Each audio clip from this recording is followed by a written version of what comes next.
She knows. I'm gonna try and pull someone for the aircon. Give it on.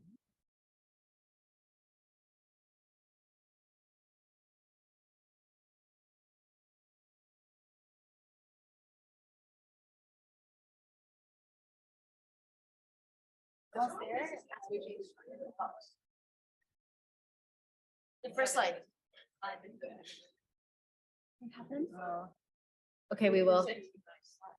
Yeah. Right. Yeah. Oh, you need to go back. Beginning.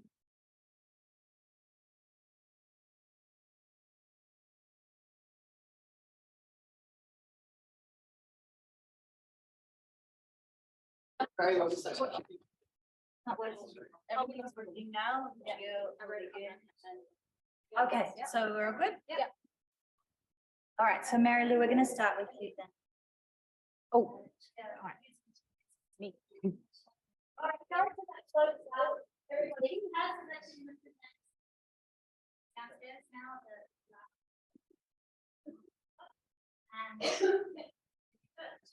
Thanks. Hello, everyone. My name is Lucia. Can everyone hear me okay? Cool. So yes, again, sorry about the human error, may we say.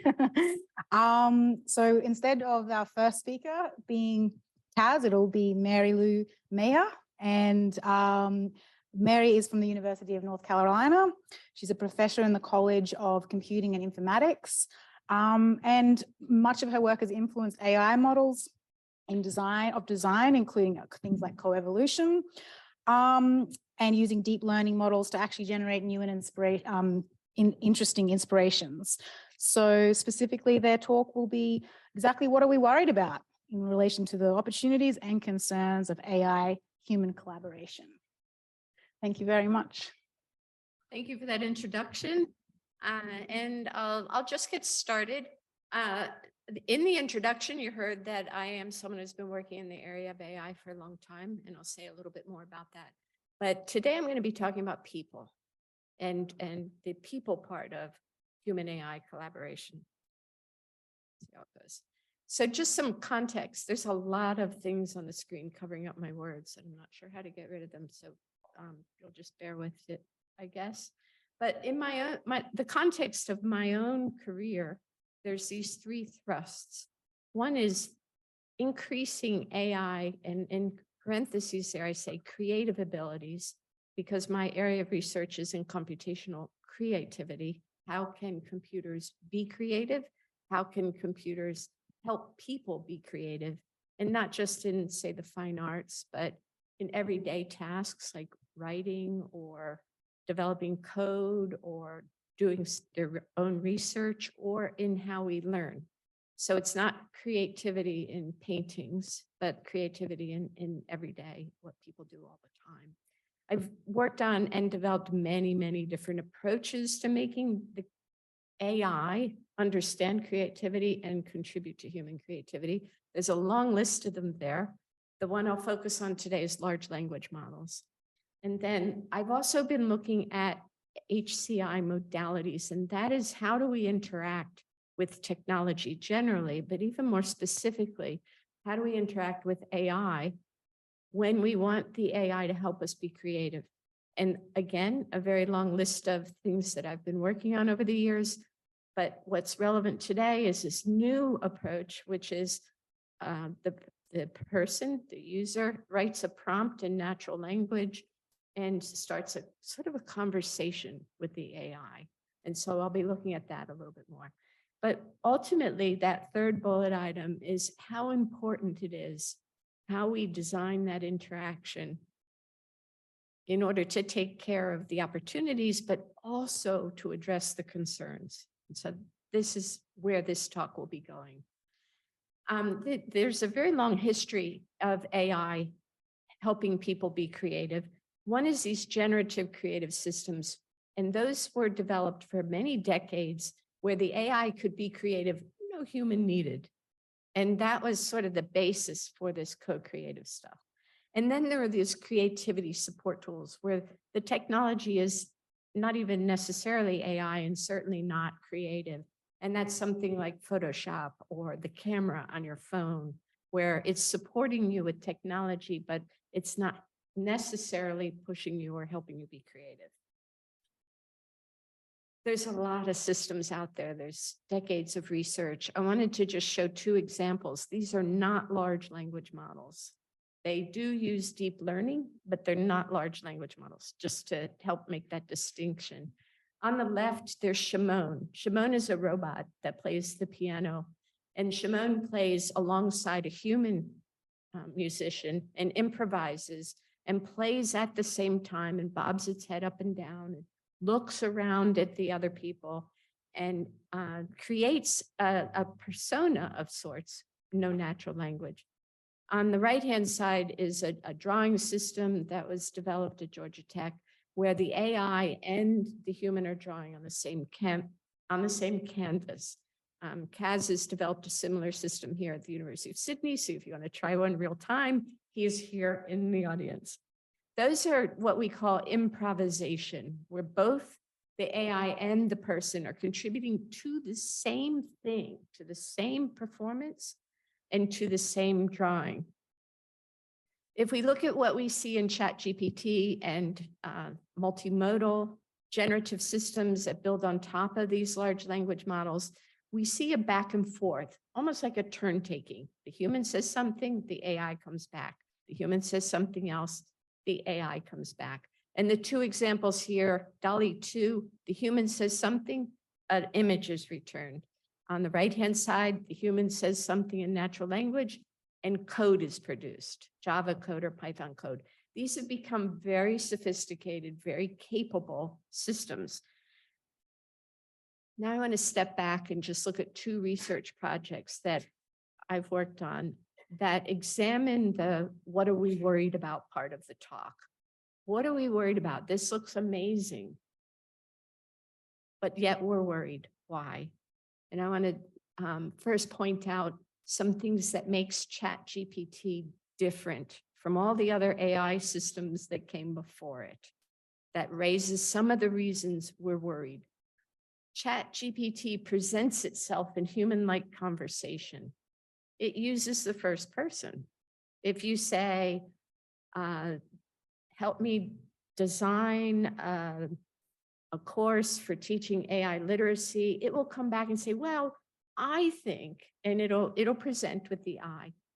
And you can even leverage that by saying you're an expert designer in fashion, and with your expertise, we're going to launch a fashion show. So you can have a conversation using first person as if you are talking to a person, and it will answer in first person. That's the first really big difference. We had conversational interaction before, but nothing like what we have now. The second one is they're trained on very large natural language data sets. They have a lot of data. And with that data, they're able to do things that none of us researchers could do before because our data sets were limited. The third is that the large language models generate a response. They are not a Google search. They're not retrieving something specific. They're synthesizing from all the things they were trained on and cannot give you a source because the answer you get is not from a single source and it's not linked to multiple sources. It's synthesized. There's the differences. So what are we worried about?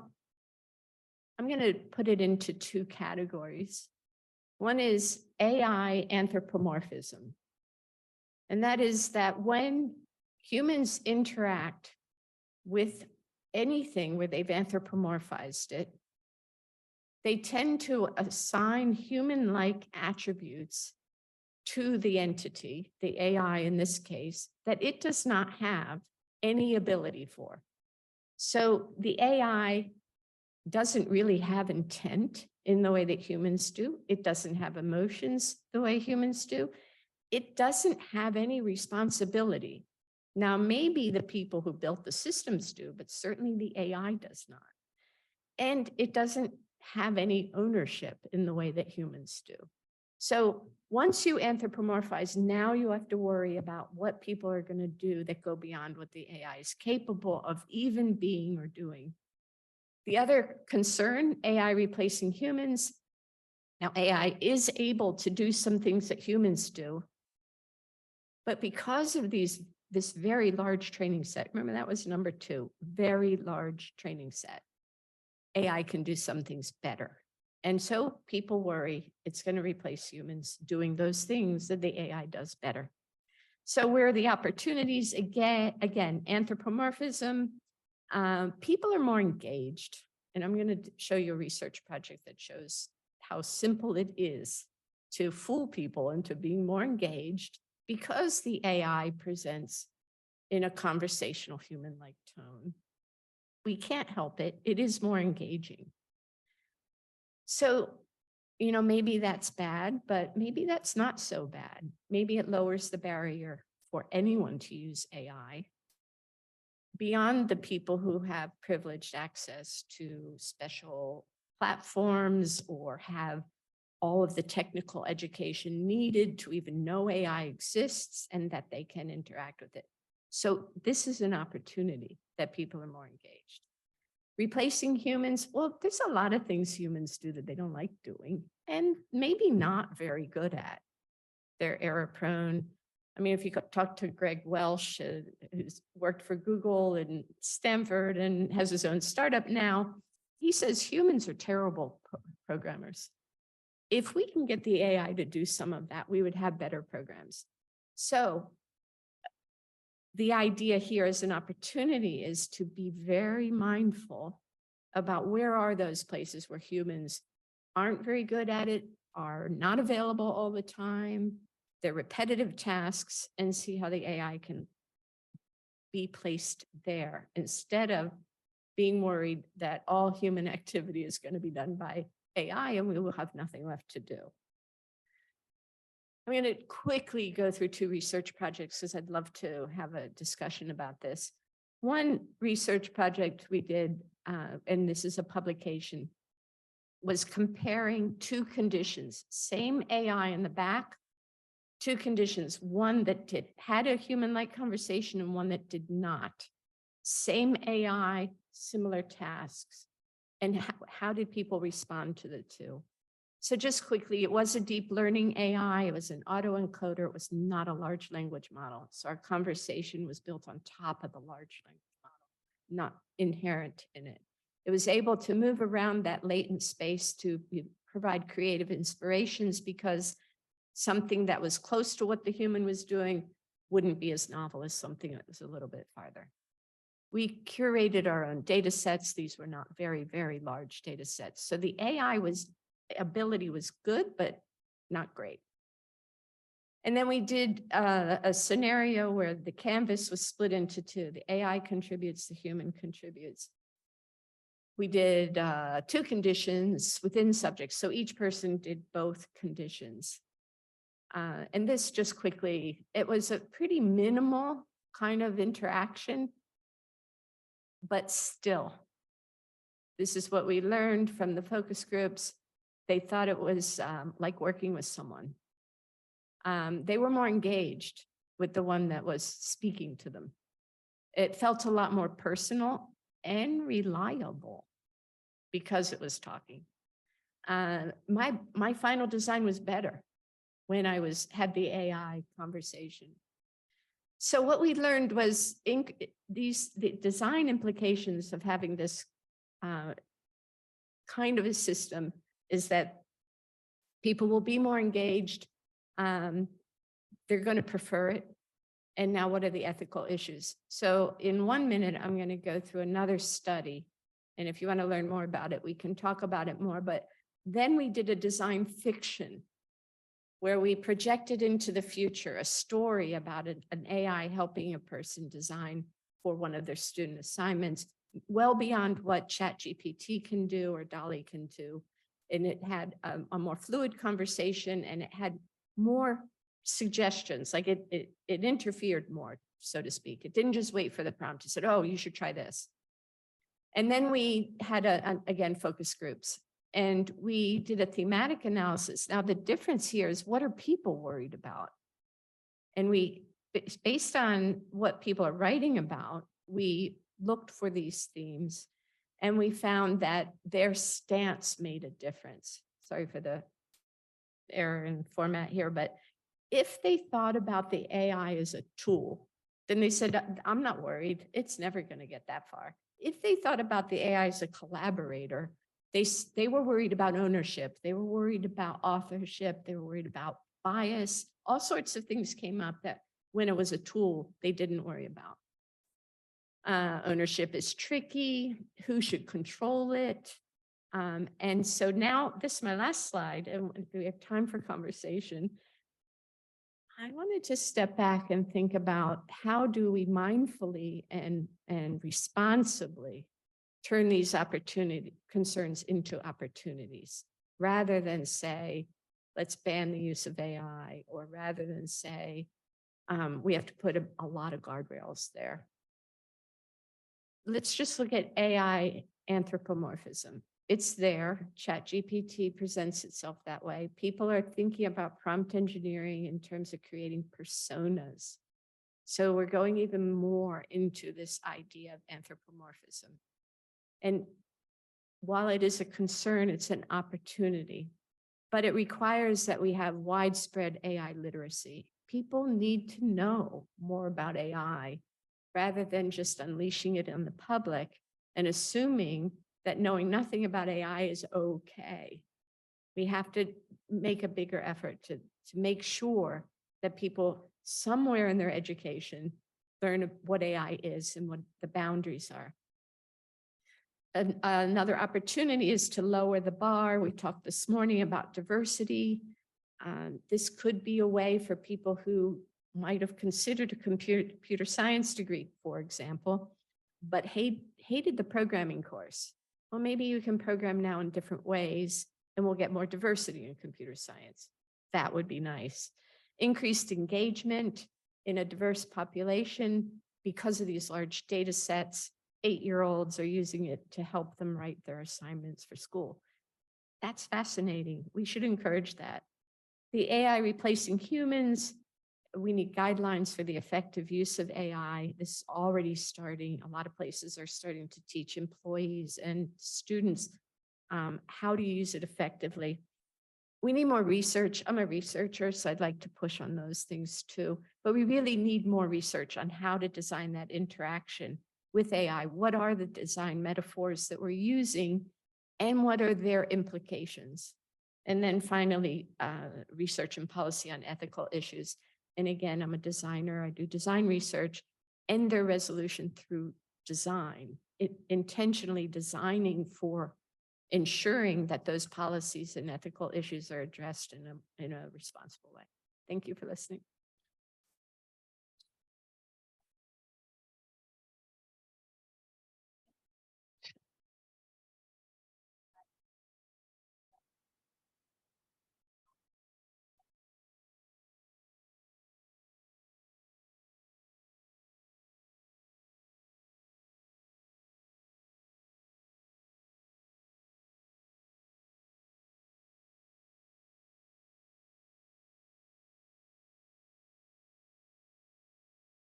Sorry.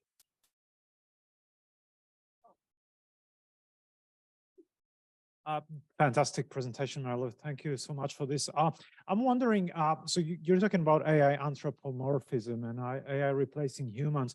I'm wondering if there's another dimension to this one, which is agency.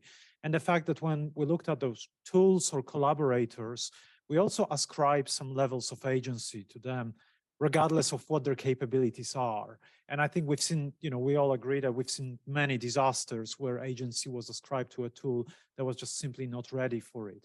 What are your thoughts about it, sort of in the context of those? Yeah, so I think if you look at that last set of slides where I talk about research on interaction design, I think when we see those things happening, it's sort of a call for researchers to think about those metaphors. Firstly, is agency built into the way that we define the interaction design so that the AI is in a position through its interaction, to say, I don't have agency on that.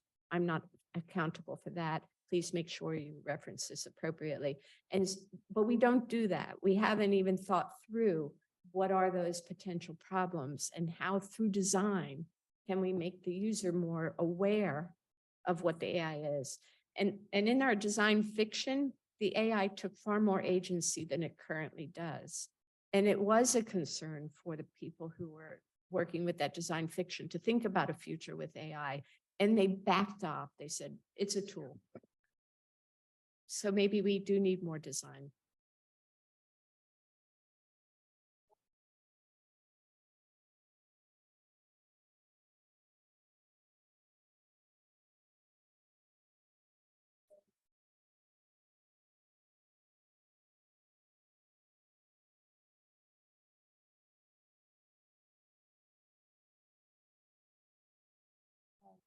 That could just be someone from earlier. Oh, that's Oh, interesting. yeah.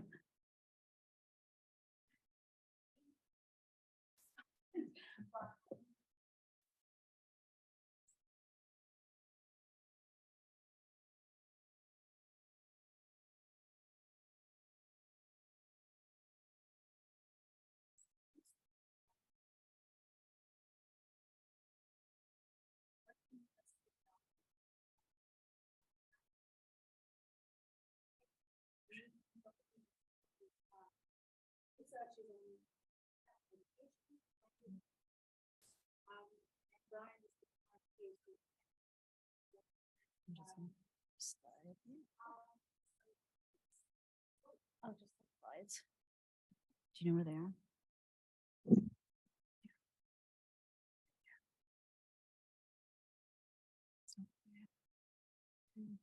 Nope. Oh no, did the window get closed?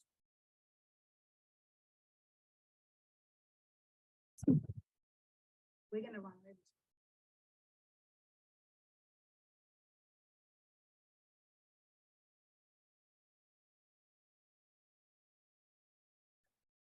Yeah, thank you. Yeah, while we're getting up and running, just like to thank you for attending our presentation today. Going to be talking a little bit about large language models in writing and feedback processes in higher education. Before we get going though, we'd like to just acknowledge the Gadigal people of the Aurora Nation as the traditional custodians of the land upon which we speak today. We pay our respect to their elders past, present, and extend that respect to all Aboriginal and Torres Strait Islander people and other First Nations people present here today. We'd also like to acknowledge the Wurundjeri people of the Kulin Nation, who are the traditional owners of the land on which the University of Melbourne is primarily located. And we thought before we got started, we'd tell you a little bit about our background and where we're coming from. So I'd like to introduce you to my co-presenter and also one of my PhD supervisors. Megan, could you tell us a little bit about your background here? Thanks, Brian. I am definitely the less technological member of this team. As noted, I have a background in education, particularly in writing support for plurilingual students. And I currently work at the University of Melbourne in an arts faculty, and I work in a teaching innovation unit where we help colleagues to work on their curriculum and pedagogy. So I have been bombarded with questions about large language models lately, so I'm really grateful to be here. Likewise, Brian, over to you to introduce yourself. Yes, so back up and running. How do I advance the slides? That doesn't seem to be working. Oh no, I'm good. I'm good. Okay, so again, before we get going, I'd just like to explain that we're going to be trying to have a little bit of a conversation today and perhaps give you an insight into some of the conversations we've had with each other as we've prepared both the call for presentation and also presentation itself today. So we will be doing this in a little bit more engaging and back and forth approach. So hopefully you'll bear with us as we work our way through that. So, okay, so we're situating ourselves in this problem of writing and feedback processes. So I'd just like to invite Megan, Megan to take up the challenge of telling us everything she knows about this, which is an enormous amount, just to ground and guide our presentation. What makes for good feedback, Megan? Okay, well, the good news is that there is some consensus on what constitute good feedback for writing, particularly in a higher education context. This includes things like the feedback is specific enough that students can make sense of it, that it's usable, that it's timely. Feedback should have a feed forward component, and that means helping students to improve something in the future. It should articulate what's gone well, what's not gone well, particularly with examples if possible. It should be encouraging. We know that heaps of negative feedback or feedback of things that need to be adjusted is tricky. It should also show care. It should show a knowledge and an understanding of the student or the person receiving the feedback. And I think one of the most important things that I've learned from my research is that feedback should be a conversation, or at least an invitation to have a conversation. So I always say to my students, if there is something that I've given you for feedback and you cannot think of a way to move that forward, then that's an invitation to talk.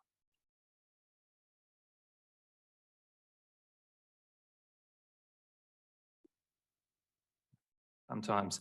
Okay, so on the flip side of that, what gets in the way of either effective feedback or students being able to accept the feedback and act upon it, Megan? Yeah, so again, good news is this is sort of a mirror of what good feedback is. Bad feedback is often coming from comments that are not specific, so they might be too general. We've all seen the papers that come back with the red line or the red check mark or awkward in the margin. Generally, that means it's not specific enough for students to action. If it's not timely, they don't get it in time to use it to improve their subsequent assignments or tasks. If it doesn't enhance self-regulation, so again, there isn't strategies for improvement and it's not personalized. And then finally, again, it doesn't sort of address the very affective nature of the provision of feedback. One of the interesting things that came out of one of my studies was that students perceive good feedback without any opportunities for improvement as useless or empty feedback. And then they perceive that the instructor doesn't care about them for not giving them ways to get better.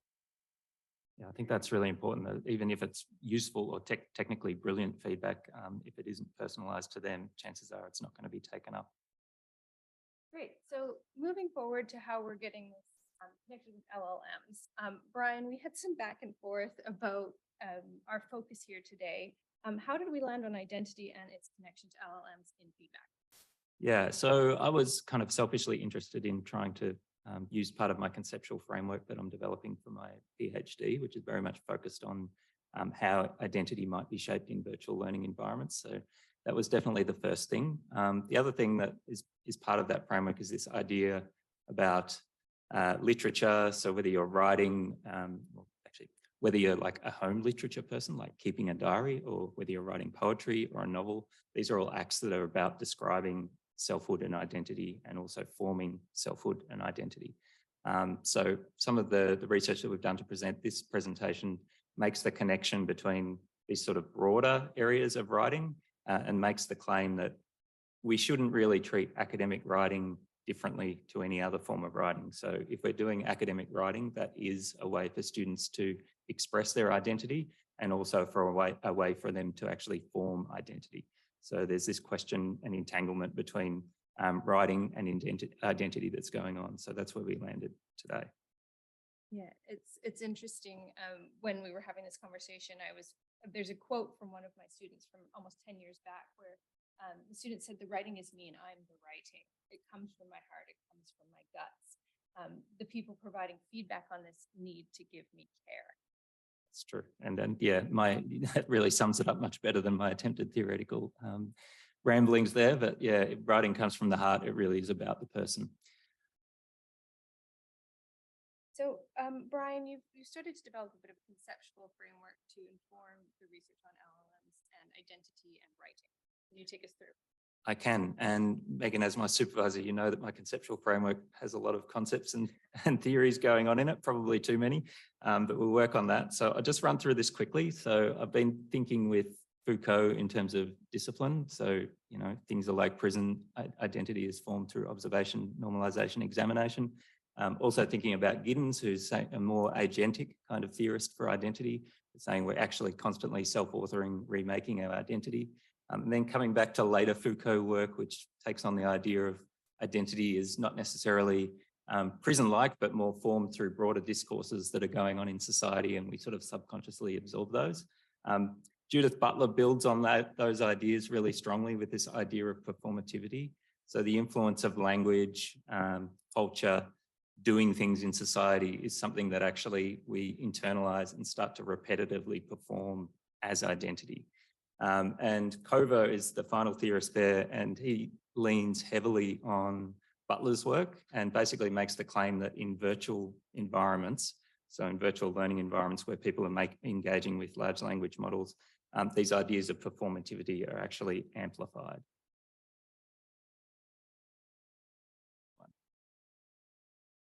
Okay, so I'm just going to try and test this now. So I'm making the claim that discursive identity theorists are basically a very useful way to think about large language models conceptually. Does that sort of like make sense to you, Megan? I think you're onto something. I know I was definitely intrigued when you said Butler and Foucault can help us understand large language models. So unpack it a bit more. Okay, and we haven't got too much time, so I'll sort of whiz through this. So I think Cover's use of Butler's theorization is really helpful here because it like helps us imagine how the large language model might act as like a proxy audience for students. So Cover sort of makes the claim that when people perform their identity in virtual worlds, they're sort of like more actively and intensively socially policed. So they sort of rapidly internalize identities more quickly than they would in general society. So landing on this idea of thinking about the large language model as this discursive force that's the training data sets are out there like hoovering up all of society discourse, normalizing it, and then potentially reflecting that back at the student. That's really where I'm going with the use of Foucault, Butler, and Cover. So given all of this, what should we specifically be worried about when we think about identity, LLMs, academic writing? Well, as you know, I'm worried about a lot of things, but given the time constraints, I think, and it builds a little bit on the previous presentation, like I think this lack of personal feedback to the student. So whether the student thinks they're interacting with a person or not, the feedback coming from the large language model may in fact not be personal to the student because the language model doesn't know them as an individual or their background, so it can't give any contextual feedback or anything that's personal to them. So for me, that really it undermines the effectiveness of the feedback process because we've got much more opportunity for the student to be impacted by something that comes up in the model that almost acts as a form of effective labour when they're interacting with the model. So there's a whole layer there of increased effect on the student that might be negative, that might cause them actually to not take on board the feedback. And as mentioned, even if the feedback was good.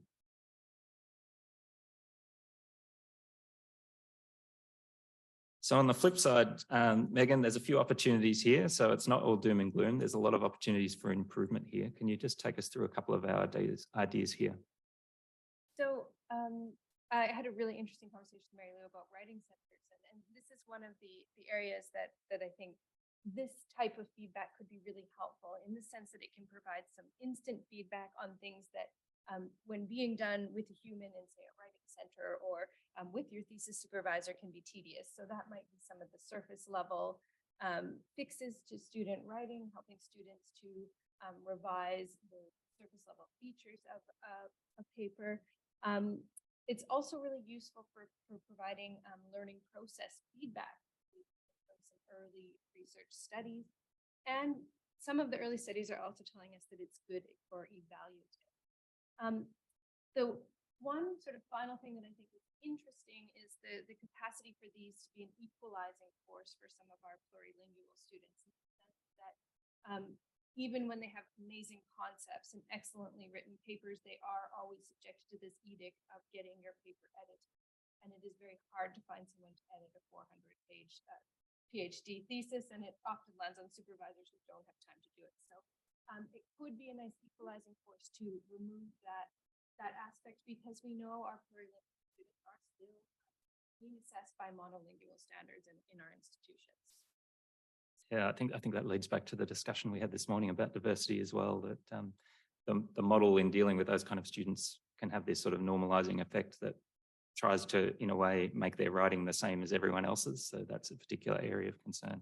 So we're almost at the end. So just wrapping up now, we thought we'd just introduce you to where we're going in terms of like some new laws of robotic teaching, with apologies to Pasquale.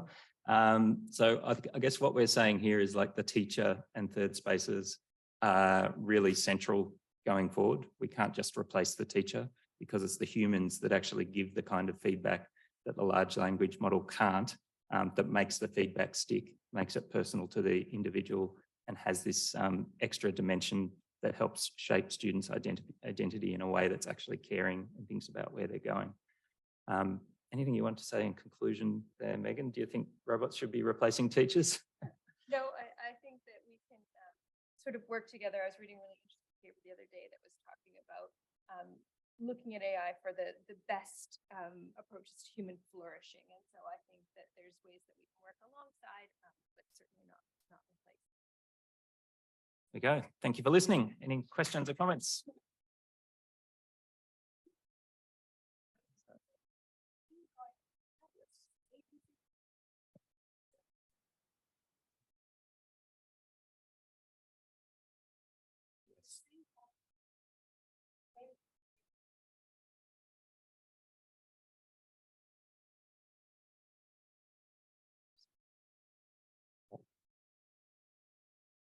Thanks so much, Brian and Megan. I really enjoyed that talk. And in the spirit of like provocation, I have maybe a difficult question. But first, I just wanted to draw your attention by a book by Ruth Schwartz-Cohen, More Work for Mother, that problematizes this idea that technology that can replace tedious work actually frees up space.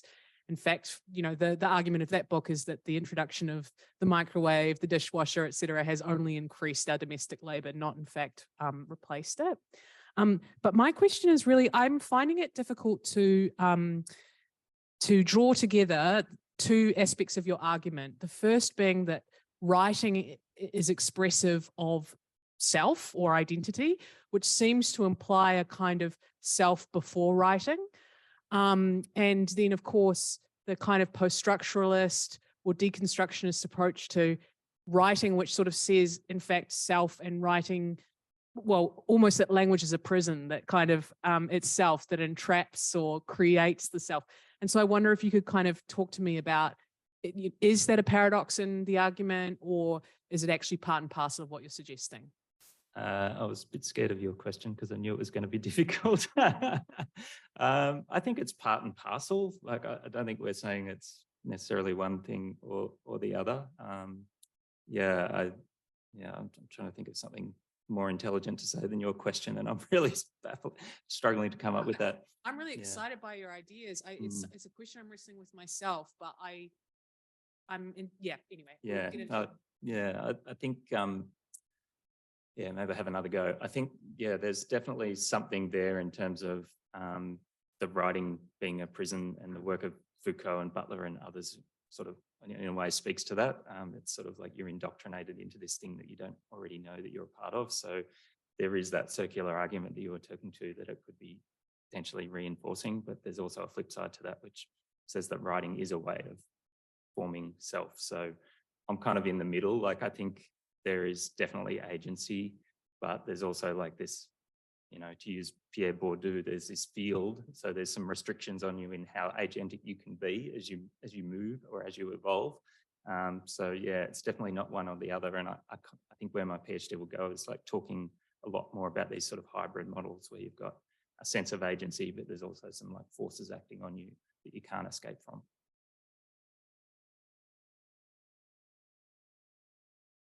Maybe an easy question. Hi, this is just a quick comment more than a question, but the idea of, we'll be quick.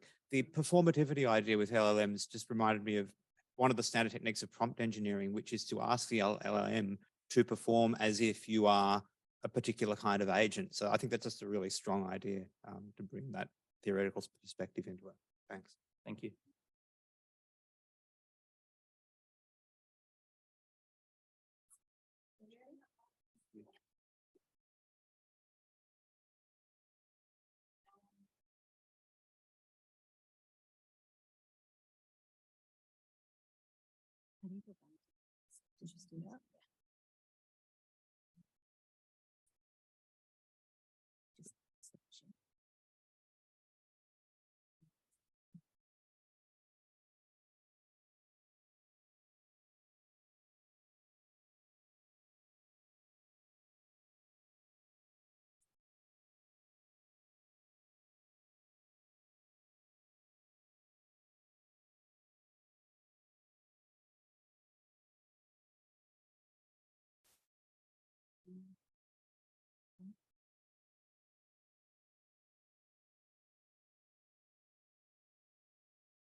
All right. Well, thank you everyone for joining me. I will do my best to bring us in for a close in the last 15 to 20 minutes before a break. Great. So I'm Mike Barnes. I'm a philosopher by training, and that's good to know just a way of background. So is that right? And I'm coming for you from ANU, and I want to talk about deception in generative AI. And it's useful to keep my background in mind because not a technical background, not a computer scientist. I work in what's called the social philosophy of language. Generally, things like hate speech, propaganda, manipulation. And in the online world and the AI world, we see things like the automation of those things and then content moderation around those issues. And generative AI raises a few distinct issues in this world, and mainly, as it'll kind of end up, is heightening some of the existing problems we already face. And I want to get at that by talking about what's kind of a new problem raised by them, which is just what it means to be a speaker in this context. And so let's just dive right in, I suppose. Does this work? Yes, it does. All right. So that was a bit about me. And the rest of the plan for this talk is to take us through these steps here. And the first thing I want to do is situate us in the fake internet, because as we'll see, deception in various ways is at the core of the modern web in many instances. And it's an important context to keep in mind whenever we're talking about new instances of deception and just new technologies that will flourish in online spaces. That'll lead me to my main topic of generative AI and deception. And I'll break that up into two cases. And one is where there's a simpler case. And all I mean by that is where there are some intentions we can appeal to, namely a human agent, the user's intentions that are sort of the agent of deception. And that'll lead me to then the harder cases where there are just no intentions in sight to appeal to. That's the hallucinations, not my favorite term, but a useful term, of models like ChatGPT that are prone to produce and are interesting in their own right. I'll then kind of get at what I think is like the truth in those lies, which has implications not only for when they generate deceptive or false results, but also when they produce factual ones. And that brings me back to the simple case and why it's not so simple. Moving forward. Yeah, just as a quick reminder, a lot of internet traffic is fraudulent and fake. This is a big problem in various ways, specifically for those who make their money online and those who sell ads and whatnot. By some estimates, nearly 60% of or only 60% of web traffic is produced by humans. This has instances for people for video view metrics, click-throughs on advertising ads and whatnot, and just obviously followers on Twitter and whatnot. There's a lot of fraudulent activity on the web, and that is sort of a big problem, and it's often one that is, played for money by those people who realize they can automate clicks to generate revenue. And that's just the background kind of infrastructure of which we're a part of. And of course, it's not just scammers who are taking advantage of this.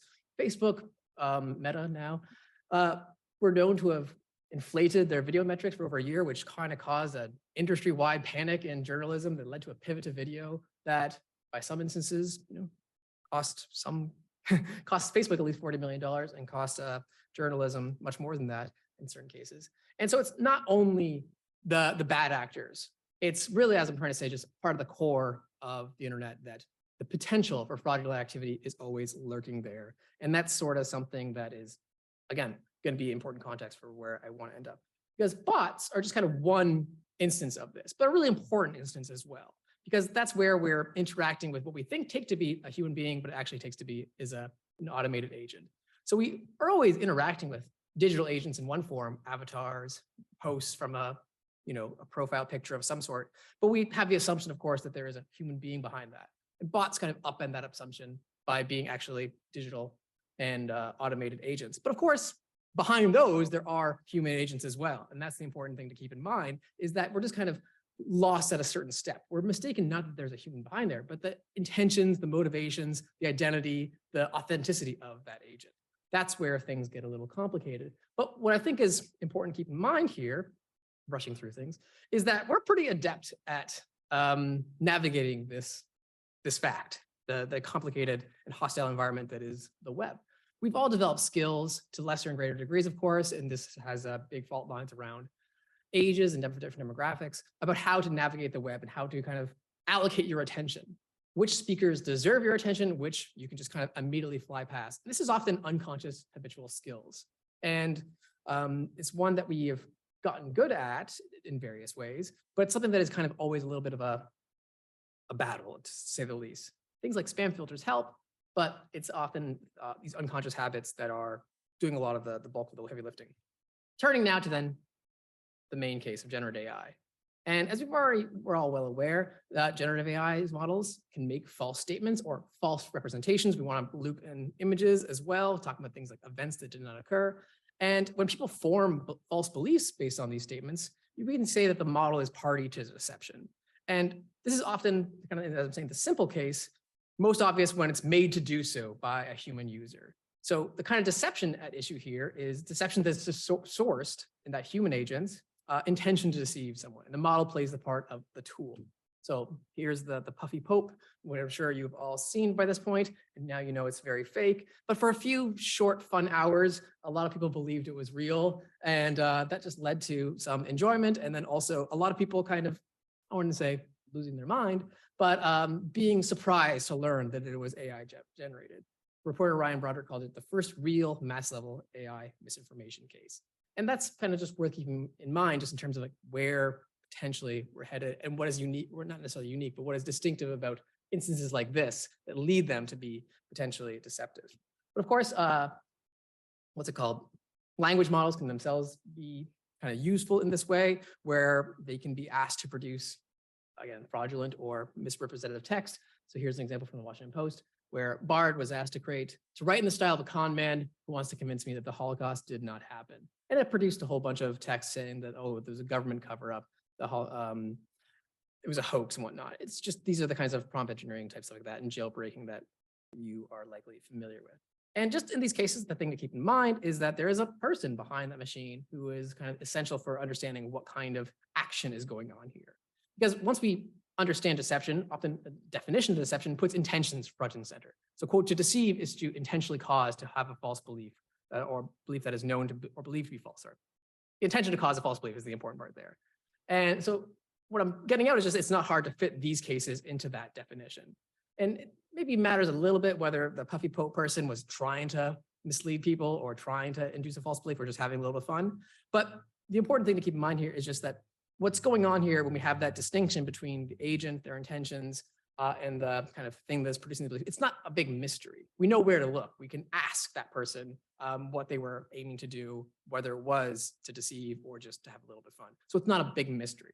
The harder cases that I'm having in mind here are those where the hallucinations, where AI models produce false or mysterious or nonsensical things, and this can have real implications. So a couple examples here. One is ChatGPT invented a sexual harassment scandal about a real professor and named like a few stories from, they said to look it up in the Washington Post, and here's a link. The link, of course, didn't go anywhere because it was fake, but real person, real professor, appealing to supposedly real information, but of course, was itself not actually there.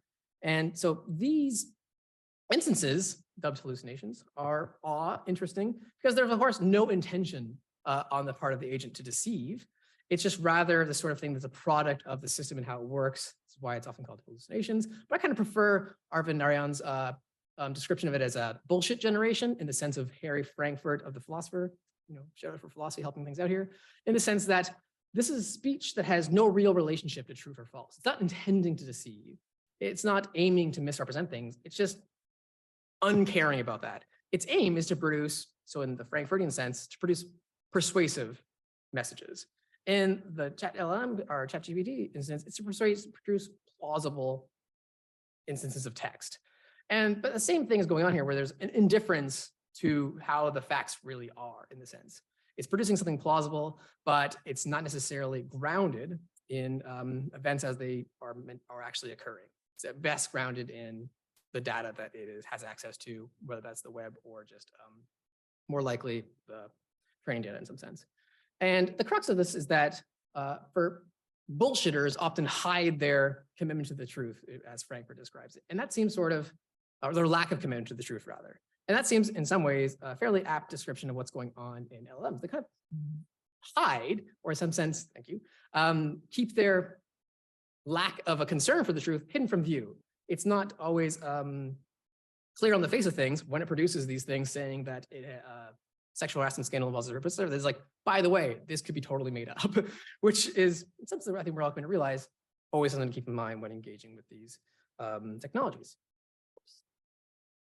That's too much text, and I'm obviously going to jump over a lot of that. But what is important to keep in mind here is I think this is playing on another important distinction in philosophy, which is how we take testimony, how we understand the testimony of the giving and asking of assertions in everyday life. So there's a distinction here, which is that testimony is not so much about providing evidence, but rather kind of giving an assurance, taking on responsibility for the thing you said to the person you're talking to. It's a normative relationship. And Richard Moran, in a classic paper called Getting Told and Being Believed, says it's not the proposition that's being believed first and foremost, it's the speaker who is believed, and then beliefs in the propositions sort of follow from that. And what this is kind of ground out in the idea that in telling, in just our everyday instances of telling, what you do all the time, we assume a little bit of responsibility for what I say, in the sense that you give it to a person, and if it's wrong, they can kind of call you out on it. And this is a normative relationship, and it's one that is built up around this idea of the free disposal of taking on the responsibility. It's something you can only do intentionally. You can't unintentionally assure anyone of anything, is the idea. And there's, of course, more complicated arguments to get around that we are just glossing over. But the lesson to draw from this, if you're on board and you kind of like the assurance view testimony like I do, you note that large language models are incapable of taking up this normative position of saying. They can say a lot of stuff, produce a lot of text. They can't tell you anything because they can't take on that normative relationship. They are incapable of addressing speech in that second personal manner, me telling you, and you can take my word for it in a certain sense, which is the bread and butter of the meaningful speech acts that we kind of all learn how to interact with other agents. It's a kind of important thing there that I'm trying to get. It's this interaction, this practice that is developed that teaches us, or at least builds up the norms around how we understand testimony. And of course, what's going on here is that LLMs aren't necessarily doing this, but they're really pretending to do so. And this relates to what another theorist has called emotional deception. And what she has in mind there is the way that Bing, in its instance of using GPT-4, would use things like emojis and whatnot. And she's pointing out that, of course, Bing can't laugh cry, but Bing will pretend to laugh cry. And that's a form of manipulation, she says, because it makes the other user kind of believe that they're interacting with an agent that takes up this stance to them.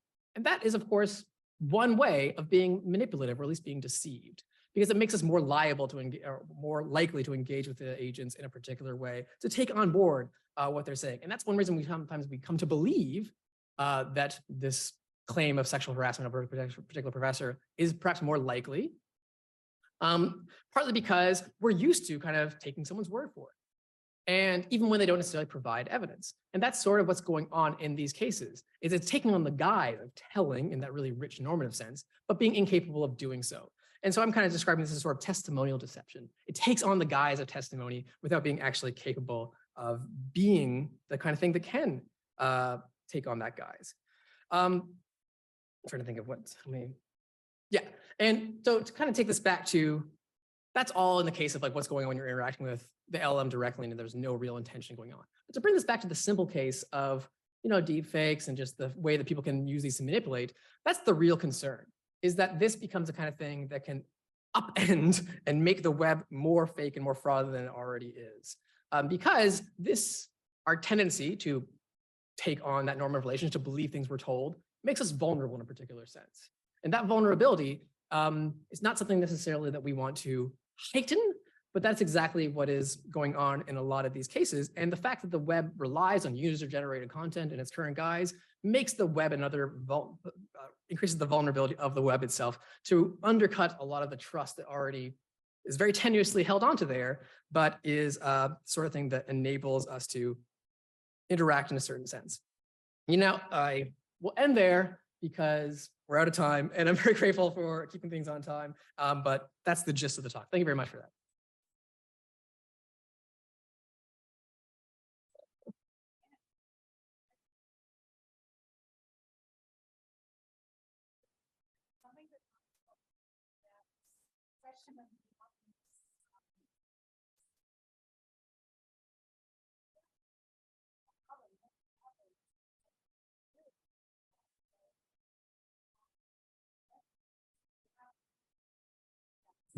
We'll see.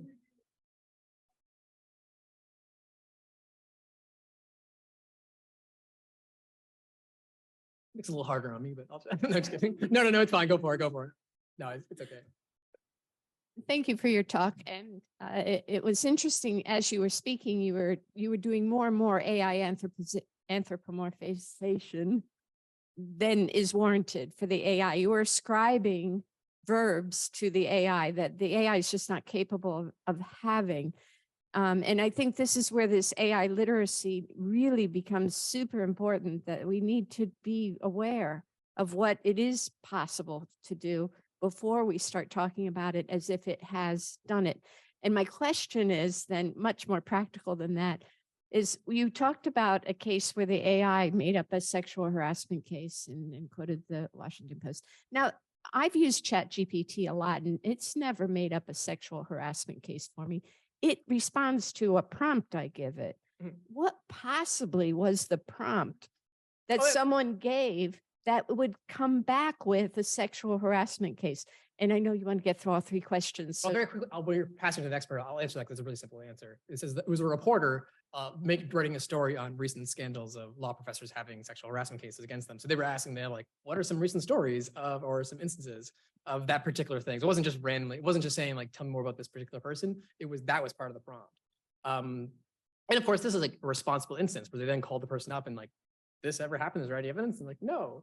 But of course, actually, I'll stop there because I'll lead into the other questions. Thank you so much. That was such a good presentation. I have a lot of questions, but I'm just going to ask one.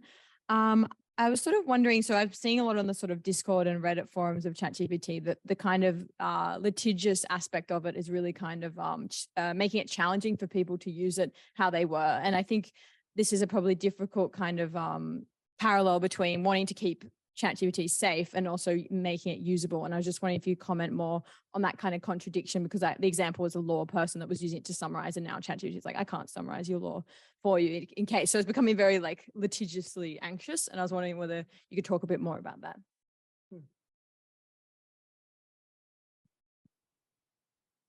Thanks for the talk. Just to very mildly push back on this point you made about it not being able to tell us. I wonder if we can maybe distinguish two kinds of falsehood in this case, or two kinds of claim. One is very like particular claim about, okay, here's Larry Smith who sexually harassed students, etc. But the other is like a more general claim, which kind of relates to a kind of coherentist epistemology almost, where I wouldn't say an apple can float in most cases, and that kind of relates to a whole bunch of other things. And I would expect a large language model to have patterns that do correspond to the world, or I would even say representations. You might not want to go that far, but in that sense, can we distinguish between it telling in these two types of sense, where we have the very historical, mundane facts and the kind of broad patterns? Right. I'll answer this last and kind of come back around. I think it'll work out that way, hopefully. But one is, yes, when I say that they can't tell us, what I mean by this narrow version of what tell means, and it's the sense in which I was appealing to that assurance view of testimony, which is that in telling, in a particular type of assertion, we put ourselves out there as the guarantor of a sort of, not necessarily guarantor of truth, but the sort of thing that is taking on responsibility. And this is a relationship when you tell someone, they can kind of say something back. And that's, of course, not the only way we make declarative statements. So we also can make, like, sometimes this distinction between like telling versus assertions versus declarative, different versions of making a statement. And of course, in this context, I'm not necessarily taking on a relationship with every single one of you, but like when I say something to a particular person, so it's just different versions of tellings is the idea here. And LLMs can certainly do a lot of, they can say a lot of things. They can also provide the evidence. They can say like, this is something I think they should do more, which is like when they say something, they disclose where that is coming from, whether it's in their training data, whether it's from scraping the web and bins, things like that. Or if it's the kind of thing like you're saying, like kind of revealing generalities, tendencies, patterns. And that's a really good thing that they can reveal and can say. They can be a great window into, one person says like a window into hegemony and ideology, because they can kind of sort of uncover the tendencies that are hidden in front of us and something like that. So they just can't take on one particular aspect of telling, but it's the one that we are most at home with sort of in our interpersonal relationships. Or at least it's one where we're most vulnerable and is the one they're mimicking. That's the like little worry I'm having there. And I'll go over to the first question about the anthropomizing. In a sense, like I agree entirely with what you're saying. It's like we need to have a better, or be more careful also about how we describe what these things can and can't do. And we shouldn't go, as I already did already, like kind of ascribe them intentions that aren't there. But I'm skeptical of the literacy as being kind of this solution here. One is that people have like, even those who are knowledgeable with technology still kind of fall into that trap. And that's partly because the things that we're appealing to, whether it's like the emotional deception or the testimonial deception, it's because these things are like really trying to mimic that sort of thing like that. So we lose our guard. And of course, the technologies are always adapting too, or always evolving. So we may learn or navigate. This is why I wanted to bring up that issue of skills in navigating the web. Is like we may have developed it in one instance, but all of a sudden things change. Now there's a new flood of different types of misinformation that we have to figure out how to navigate. So it's always a little bit of an arms race in the navigating those skills and the technology. And this goes back to the first thing about like the safe versus usable. And I wish I had a better answer for you in some sense.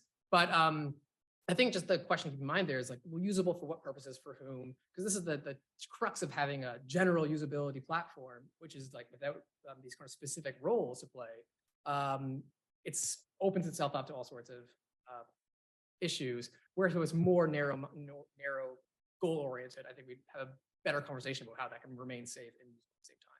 And so thank you so much. So that study was immensely influential. It was cited over 5,000 times and replicated around the world, including multiple times in Australia. CEDA, the Council for Economic Development Australia, produced a major report on the issue in 2015. And that report included a prediction that with a high probability, as much as 40% of the jobs in Australia could be replaced by computers within a decade or two. And a further 18.4% of the workforce has a medium probability of their roles being eliminated.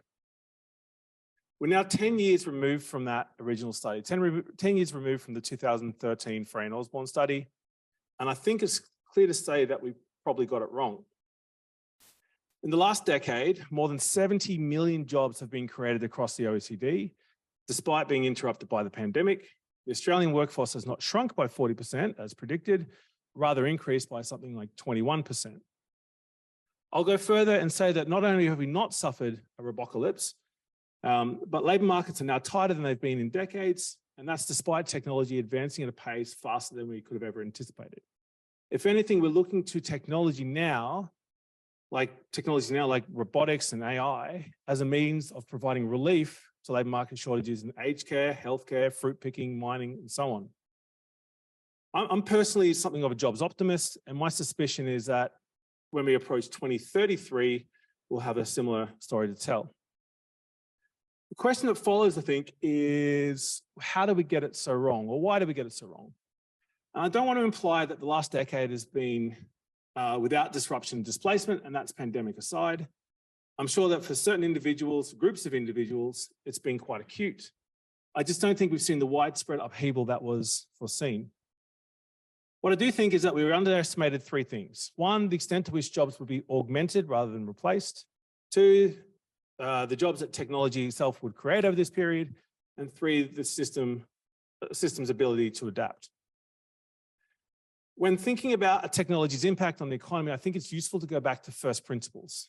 So fundamentally, computers, for example, were a technology that lowered the cost of arithmetic. Email lowered the cost of communications. Internet lowered the cost of search. Machine learning lowered the cost of prediction. Generative AI is a technology able to make all kinds of new images, video, audio, text, code, much more. In essence, it's a technology that lowers the cost of content creation. And as a consequence of this, I think we're likely to see, one, heightened competition for the suppliers of that content. Two, an increase in those activities that use content as an input. And three, an expansion of activities that are complementary. I'll go through those effects in turn. So first, heightened competition. This, I think, is the issue that gets most of the media coverage, and it plays right into that Fran Osborne type of analysis. You can find plenty of discussions about the number and types of jobs under threat. Mentioned a few earlier, but there's plenty out there. I grabbed a list from Business Insider, from a Business Insider article just earlier in the month, and it listed things like journalists, paralegals, data analysts, teachers, graphic designers, market analysts, customer service agents. Each of those jobs involves the creation, synthesis, or construction of content in some way. Currently, these tasks are performed by a scarce number of highly skilled individuals, and in relative terms, high-cost humans. Generative AIs offer businesses a lower cost method of production, which they might need to adopt in order to remain competitive. That's often interpreted as automation, but I like to nuance that a bit. I don't think generative AIs will necessarily supplant workers in all of those occupations. Rather, what I think they'll do is they'll expose them to greater competition from humans. In the absence of generative AI, I am personally a pretty awful science fiction writer, but armed with generative AI tools, I'm on my way to being pretty terrible. Thanks. In the same way the calculator lifts our capabilities to perform mathematics, generative AIs will lift all of our content creation skills, all of our graphic design skills, all of our market analysis and coding skills. I suspect that much of the displacement will come from other humans armed with AI rather than just AI itself. Second, as content becomes cheaper, those activities that use it as an input will increase, right? This is price goes down, we use more of it. So that is, as the cost of journalism, coding, graphic design, customer service will drop, we'll consume more of them. Great series of books on the disruptive impacts of AI by Aussie economist Josh Gans. And he compares the experience of technologies like AI to others throughout the years. So Gans and his co-authors highlight what happens when the price of a foundational activity like light or electricity drops dramatically. 200 years ago, the cost of lighting a room after dark was nearly 400 times the cost it is today. Back then, I'm sure you would have thought twice about turning on a light. Today, we use light with absolute abandon. In their words, cheap means everywhere. Cheap light transformed the entire world. It turned night into day, expanded physical spaces in which we could live and work. Now, what does a world look like when it's flooded with hyper-personalized, hyper-localized, hyper-customized content? I don't know. That's like trying to imagine a skyscraper or a subway in the 1800s. What I do know is that the number of people employed in banks has grown since the rollout of ATMs. And the number of people employed in Amazon's own fulfillment centers, for example, has grown significantly since the introduction of robots. What's going on there? That's a good question. That brings me to the third effect about complementarities. When content becomes cheap, we should expect an expansion of activities that are complementary to it. So complements are those things that you use along with other things. Conditioner is a complement of shampoo. Sauce is a complement of a meat pie. If the cost of a pie decreases, you'll buy more pies. That's the theory. But you'll also buy more sauce. So as generative AIs lower the cost of creating content, and that content goes everywhere, what are the complements that we'll consume along with it? So commentary and opinion, engagement and discovery, personalization and curation, interpretation and strategy. That list I actually asked Chatllm23 to help me with, and I think it's actually pretty accurate. I think these are the skills, that little list of skills I listed then, are the skills that will underpin the occupations of the future as generative AI really starts to take hold throughout the economy. The Frey-Osborne analysis is really good for describing which jobs might be susceptible to substitution, but it's not very good at thinking about complementarities. If you go onto LinkedIn right now and do social media as a job search, you'll find it appears in 61,000 job ads on LinkedIn. Cybersecurity in 11,000, cloud in 10,000, data science is 7,000, space 7,000, and so on. With now, I'd say all of those jobs are somewhat of a staple of the Australian economy, but none of those jobs or industries are recognised by the ABS's taxonomies. And that's not me knocking the ABS. The taxonomies were last revised in 2006. It was really hard to predict the future. A professor at MIT, David Otter, who's written extensively on this, wrote a paper last year and found that 60% of the US workforce are employed in occupations today that didn't exist in 1940. Further, his research found that 85% of employment growth over the last 80 years could be explained by technology-driven creation of new positions. I think that's all pretty incredible. My gut says probably still conservative, and I think it's the main reason why our 40% predictions missed the mark. I'm running out of time. I'll wrap up. I actually welcome the future of work discussion coming back into the fold, and in the sense that it has.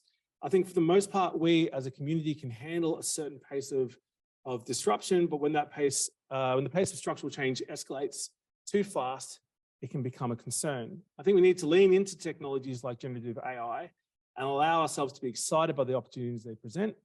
The temptation has been, as it has been before, to focus on the status quo, preserve current ways of working,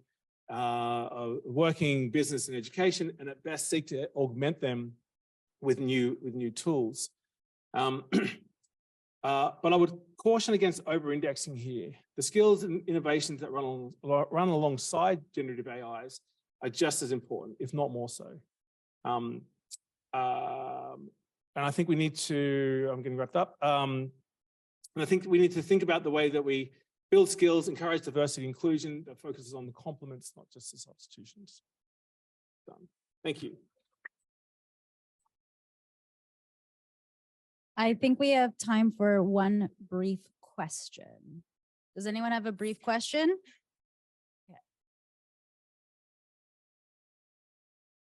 What do you think of the proposition that LLMs will actually just work for the mass market and that's it?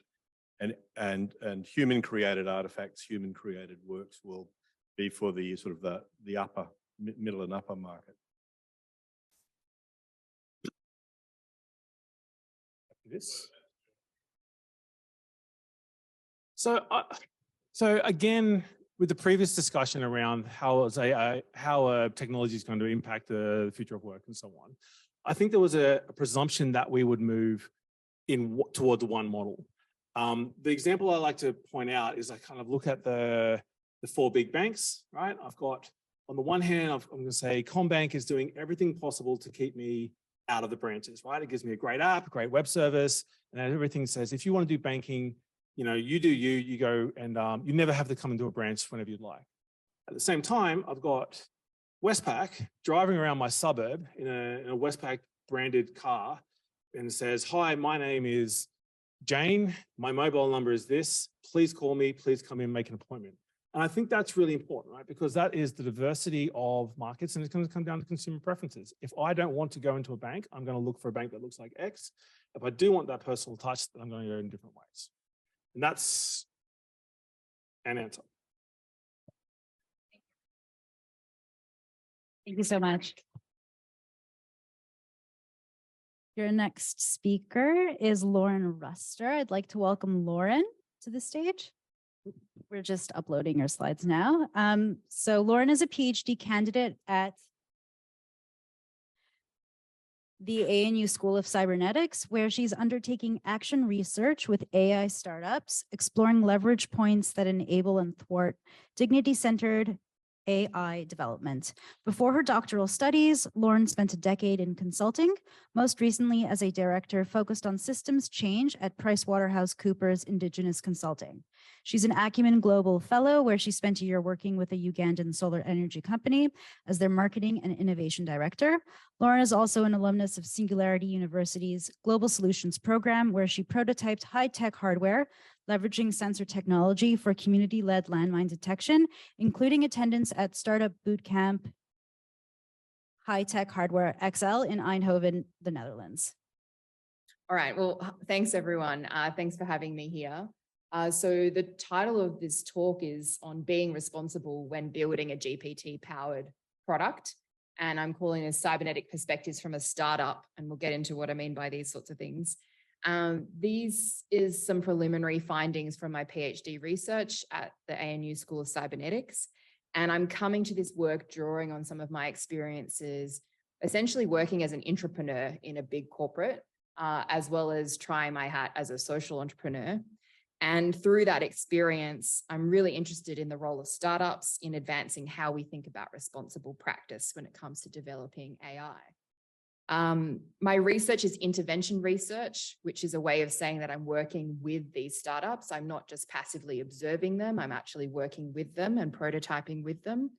And what we're doing is drilling down to how entrepreneurs can actually exercise their desire to be responsible in practice. And I have a particular focus on thinking about this through the lens of dignity, which I'm not really going to talk about so much today, but I'm happy to have that conversation in the breaks.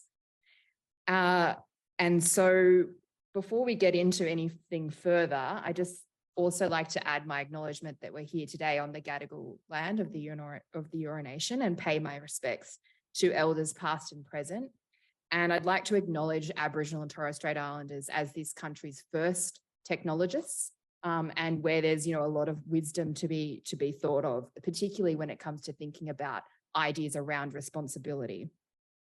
This image here particularly was painted by a former colleague of mine, Sarah Richards, and I've picked it today because I think it's very connected to what I'm going to talk about, which is me accompanying startups. And today I'm going to speak of one startup on their journey, and it's a journey of growth for them as individuals as well as for their organizations, and for them to have this wider impact in what they're doing and thinking about responsibility in practice. As LLMs more generally become more ubiquitous, and as we're seeing now with the proliferation of GPT and other models and their APIs, what we'll hopefully be seeing is lots of startups like this one who are using GPT and other large language models in the products that they're building. And hopefully along with that, we'll see some startups that want to do this in a responsible way. And so my hope is that through this talk, this is a startup that's been using GPT before the latest explosion, so over the last year or so. So I'm hoping to shed a little bit of a gateway into what they're thinking about when they're using these products. And maybe that will shed some additional light on what we need to be thinking of as this trend becomes a bigger part of the startup ecosystem going forward. So I'm going to do three things in the talk. So I'm going to give you a quick background on the startup that I'm drawing this upon. I'm going to call them Startup Co for the purpose of today. And then I'm going to talk about what they mean when they say responsibility, when they say they want to be responsible. What are the types of things that are coming out of our interactions to date? And these interactions have essentially been 12 participatory workshops over the course of, say, 6 months in 2022. And finally, think about then from those threads, what that means in terms of implications for future directions. So in terms of Startup Co, the first thing to know is that this is not their name. I've used a pseudonym for the purposes of today. But things to keep in mind as I'm talking about this is that they're an early stage startup. They have not yet raised significant capital, and this is potentially an important part of the context for this startup. I've been working with them in various capacities, or the co-founders, since 2021, but the majority of our work has happened over, say, the last 6 months of 2022. They've come to me because they know that I'm interested in turning responsibility into practice. They want to do this. I'm not trying to convince them. What we're doing is trying to work out how they go about it. And what we've been doing primarily for 6 months of 2022 is helping them get an understanding of what being responsible, having responsible AI pledges looks like for them. And as I said, this has taken the form of, participatory workshops. In terms of what they do, broadly speaking, their mission is to burst your news bubble. So they're there to really encourage critical thinking in how you digest news. And they're using GPT-3, and now with future iterations, they'll update that to fuel essentially to fuel a recommender algorithm. So they're using GPT to summarize a news space or a story space on a particular news article. They look at how you work with the news that you digest, and they sort of do this matching to say, okay, you generally look at this type of news. If you want to have a better view or a more coverage on this topic, how about you look at this type of news that maybe comes from a source that generally you would not consider? Not sure why that's beeping. And so in doing so, their broader vision is to really encourage critical thinking. So with this background in mind, what I'm going to talk about now is like, what do they mean when they say they want to be responsible? And I'm going to do that, and this has come from some preliminary analysis from these interactions we've had to date. And how I'm going to do this is, give you some examples of some of the questions, the tensions, the provocations that have come up through our interactions, and look at them through these two lenses of types of responsibility, and I'll get into a minute what framing I'm using for that, and also a cybernetic perspective, which I'll also explain in a second. So in terms of the responsibility angle, so the first box there, this is generally coming from a perspective that responsibility can mean lots of different things. So we're coming from this plurality of responsibility meanings. Generally speaking, we consciously or maybe subconsciously quickly turn to conversations around liability, and that, or covering your butt when things go wrong. That is one view of way of thinking about responsibility. And although it's a dominant view and it's a necessary view, it's not the only view. And there's many ways to think about it. And so what I'm going to show in a minute is that this particular startup, yes, they're grappling with ideas around liability, but they're also thinking about other types of responsibility. And to illustrate the sort of vastness of what's possible when we think about responsibility, I'm going to draw upon this paper by Michael Davis, which is titled, "Ain't No One Here But Us Social Forces, Constructing the Professional Responsibility of Engineers." And in that paper, he outlines 9 different ways of thinking about responsibility. Now, I'm not going to go into all of these ways. You can take a look at the paper in your own time if you like. Some of them are more obvious things like responsibility as simple causation, like the hurricane caused the flood. Some of them are things that we're quite familiar with when we talk about responsibility in AI. So this idea of liability, who should pay when something goes wrong. And then there's ideas that also come up, and I've heard a few of these conversations so far today around who's accountable, who should explain, who do you need to give an account to. So these are certainly threads that are relevant here. And I wanted to add one more thread that's coming out, which is this idea of responsibility as power. And that is that your skill, your positionality, the place that you're coming from gives you a certain sense of responsibility as well. So that's the first lens. The second lens is around cybernetics. Now, this might be a term that's not so familiar, and I come from the School of Cybernetics, which is a new school at ANU, and there's lots of different ways to think about cybernetics. And one of those ways is to think about it as the study of purposive systems. So that systems, they have a purpose. And this is a little bit connected if you were in Anson's talk earlier today. One way or one sort of thread of cybernetics is to think about these systems as the purpose of the system is what it does, which is broadly, I think, we'll have to have this conversation more, Anson, later, but I think it is broadly connected to your optimality argument earlier today. And so this idea of responsibility in action becomes very pertinent when you're looking at it through this lens, because it's not just about the intention, it's actually about what you do and what that system is doing as a result of what you're doing. So there's lots of threads we could pull here, but what I'm going to use is drawing on a cybernetic leadership paper that was published last year by the school, which pulls together a lot of different ways of thinking about cybernetics in a leadership sort of perspective. And those 4 principles are feedback. So thinking through the lens of feedback, how things generate these sort of dynamic loops of feedback. What's called perspective plurality, which is broadly about drawing boundaries between how different people are viewing a system. Synergy, which you could think of broadly as alignment between, you know, people's intentions and their actions across different scales. And connections, so the ripple effects, the consequences, the downstream impacts, and broadly speaking, this sort of systems-based view of thinking about systems beyond their individual parts, but towards the relationships between the parts. So those are the 2 buckets, so responsibility and cybernetic perspectives. And I'm just going to pull out now 3 sort of broad themes, I suppose, in terms of how startups are thinking about responsibility. And I use the disclaimer here that this is not all startups. This is one startup that wants to be responsible.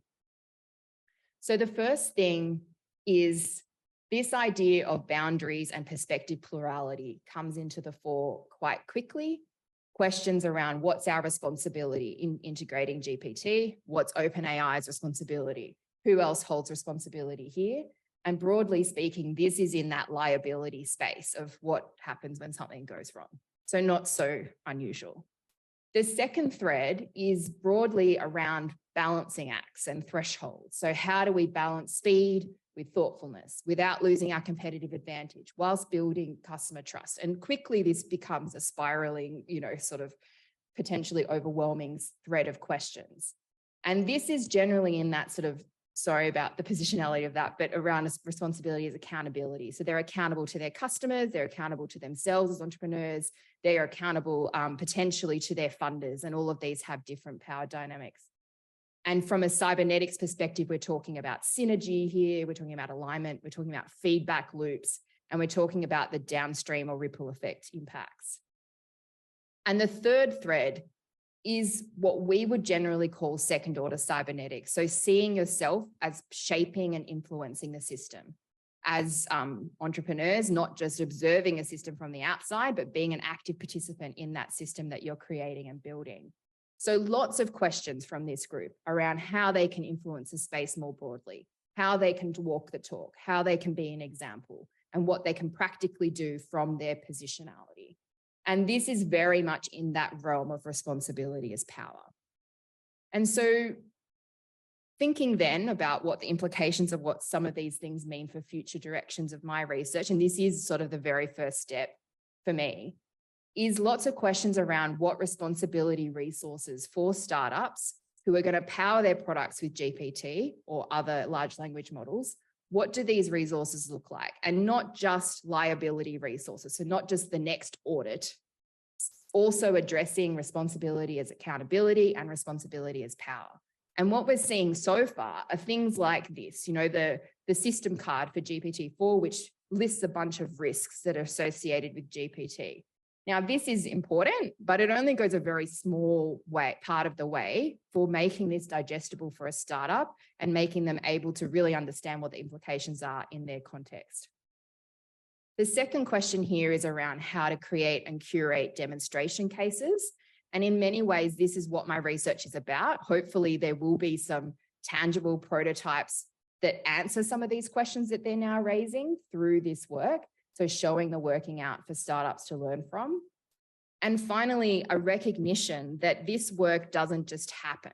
It's directly resulting from creating curating a space for reflection.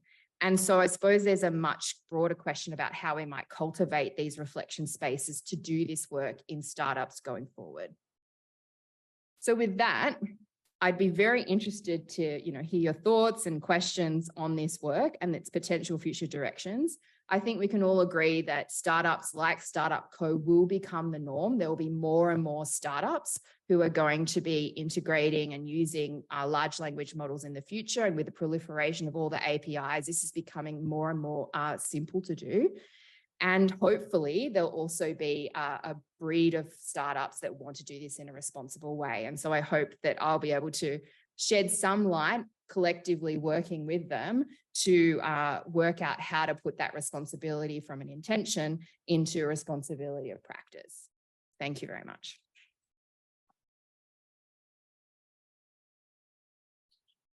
So does anyone have a question for Lauren? Thank you, Lauren. Yes.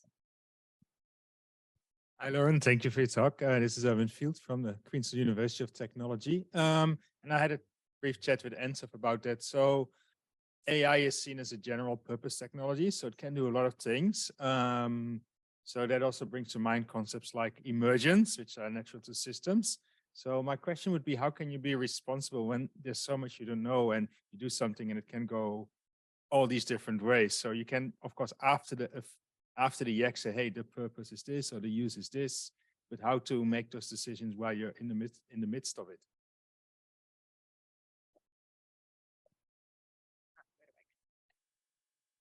I think this is, at the crux of it, and that's where Anson's talk was really interesting as well.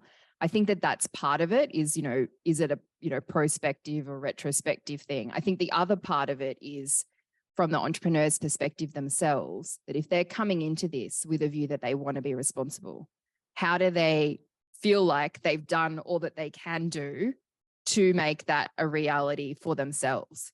And that's where this responsibility of power thing comes in, because I suppose I'm thinking about responsibility in this sense as like a set of muscles that needs to be built into the culture of the organization from its very earliest stages. So there's an assumption there that, if you have a responsible culture, whatever that means, and you're building lots of products and that's infused in how you're doing it, then you might get a more responsible outcome. That may not be the case. As we've seen, you might have the best of intentions, but the outcome is still nefarious. However, it can't hurt. And also, it really forces the entrepreneurs to think innovatively around like what the implications of what they're doing are, which is something that may not be happening as much. So there's because of the speed, because of the wanting to, get to the market first, there's a lot of, there's a disconnect between what the thing could do and what they're doing right now. So some of the work that I'm interested in is, how do we close that gap? Like, how do they become more proximate to what the thing is and what it could do? And some of that is connected to sort of futuring sorts of capabilities, which theoretically entrepreneurs are really good at. Like, they're good at painting a future. They're good at selling a future to a funder. But how do we kind of translate that skill set to the future that could evolve from the product that they're building right now? So I think that they're an interesting test bed because they have a lot of these skills just directed in a different place. So that's what I'm interested in. It doesn't really directly answer your question about how to do it, like which way to focus on. But when we're thinking about it as a system, then you're sort of tackling it from lots of different leverage points. And one of those is the mindset, the muscle building, the culture of the organization. And obviously one of those is when things go wrong, the auditing and the changing things for the better afterwards too. It's not one thing, I imagine, but we'll see. We'll see what prototypes come out. Thank you for your question. Thank you very much. So our third presenters.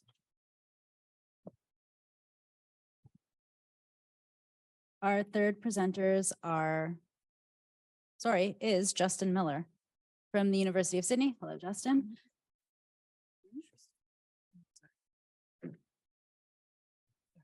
Wait, slides. Am I wrong? Okay.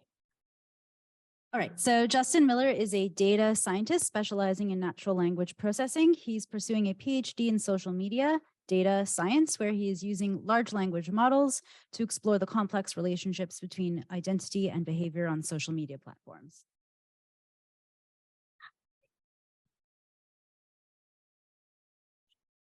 Awesome.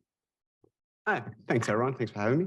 Cool. So today I'm looking at beyond hashtags, revealing user identity through large language models, clustering of Twitter bios. So we're going to be looking at some Twitter data. So far today in our talks, we've mainly focused looking at large language models as a form of generative output. So we put some input in, so a prompt for ChatGPT, for example, and then it gives us some sort of output. So how do I move to the next slide? Sorry.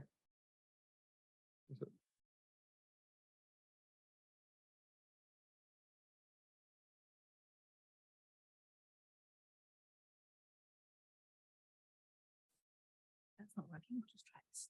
Oh, cool. Fantastic. Thank you. Sorry about that. Yeah, so mainly large language models we see are used to generate content.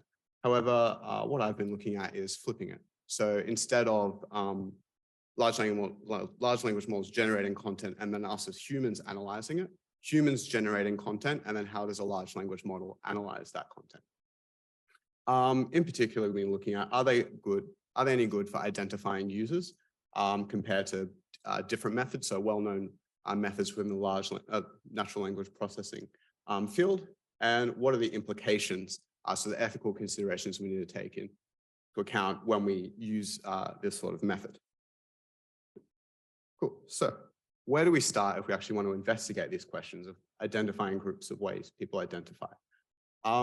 So the first thing you need is information about a user. This is quite hard to come by. One thing the internet is known for is people posting anonymously. There is content all over the internet, but we don't really know who puts it and why they've put it on there. We need to consider content where there is something explicitly telling us something about the user. And where can we find something like this, where people give us free information about who they are and why they're posting? We see that on Twitter.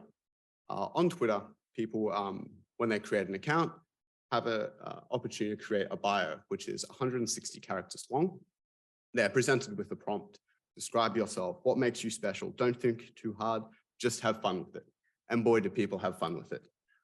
There is a lot of different ways in which people identify, and which makes large language models a prime candidate for this, because they have the ability to analyze high-dimensional data like we see within text.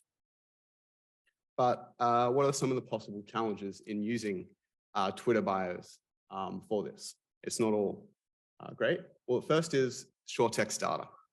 It's only 160 characters long.